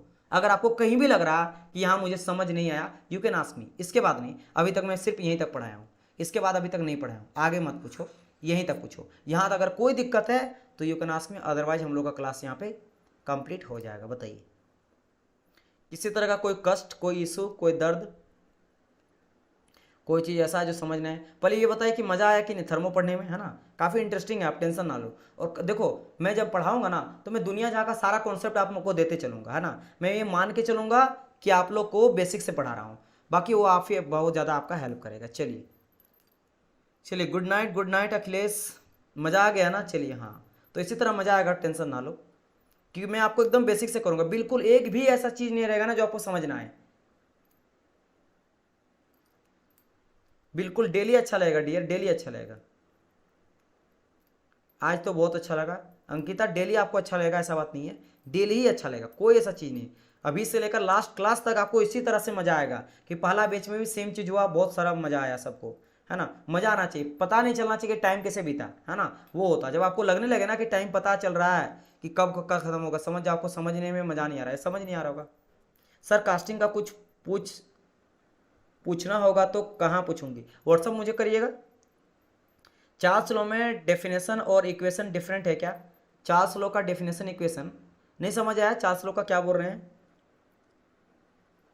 आप, मुझे व्हाट्सअप करिएगा अंकिता, ठीक है। कल्पना का क्या है कि चार्ल्स लॉ में, हाँ ठीक है, डेफिनेशन और इक्वेशन डिफरेंट है। नहीं सही तो है, देखो सेम तो कहा गया कि एट कांस्टेंट प्रेशर, देखो pressure constant, the volume of the gas is proportional to the absolute pressure. देखो यहाँ पे एब्सोल्यूट प्रेशर लिया गया है, वैसे देखो यहाँ एक सेकंड, हाँ यहाँ पे थोड़ा गलती है, यस यहाँ पे टेम्परेचर होगा, सॉरी यहाँ पे मेरा मिस्टेक है एडिटिंग में, क्योंकि एब्सोल्यूट टेम्परेचर लेके चलते हैं ना। देखो टेम्परेचर यहाँ होगा, ठीक है, ये एब्सोल्यूट टेम्परेचर होगा क्योंकि प्रेशर तो कॉन्स्टेंटली है। वेरी गुड, ठीक है। यहाँ पे क्या होगा, टेम्परेचर हो जाएगा, क्लियर। चलो वेरी गुड, चलिए बाकी क्लियर है। और देखो टेम्परेचर यहाँ पे क्या लिया, एब्सोल्यूट मतलब कि केल्विन में लेंगे हम लोग। टेम्परेचर किस में लेंगे, केल्विन में। होता ना फ़ारेनहाइट में लेते हैं, केल्विन लेते हैं, डिग्री सेल्सियस में रहते हैं, है ना। तो यहाँ पे केल्विन में लेके चलेंगे, क्लियर। ओके, अब क्लियर है ना। चलिए ओके ठीक है, ये गलती से मिस्टेक हो गया, मैं ध्यान नहीं दिया था। बाकी मैं बताया हूँ आप लोगों को सही, लेकिन यहाँ लिखा गया है गलत। चलिए ऑल क्लियर है, चलिए वेरी नाइस। चलिए डियर स्टूडेंट, तब गुड नाइट एवरीवन, हम लोग मिलते हैं कल, तब तक के लिए good bye and God bless you all, bye bye dear student.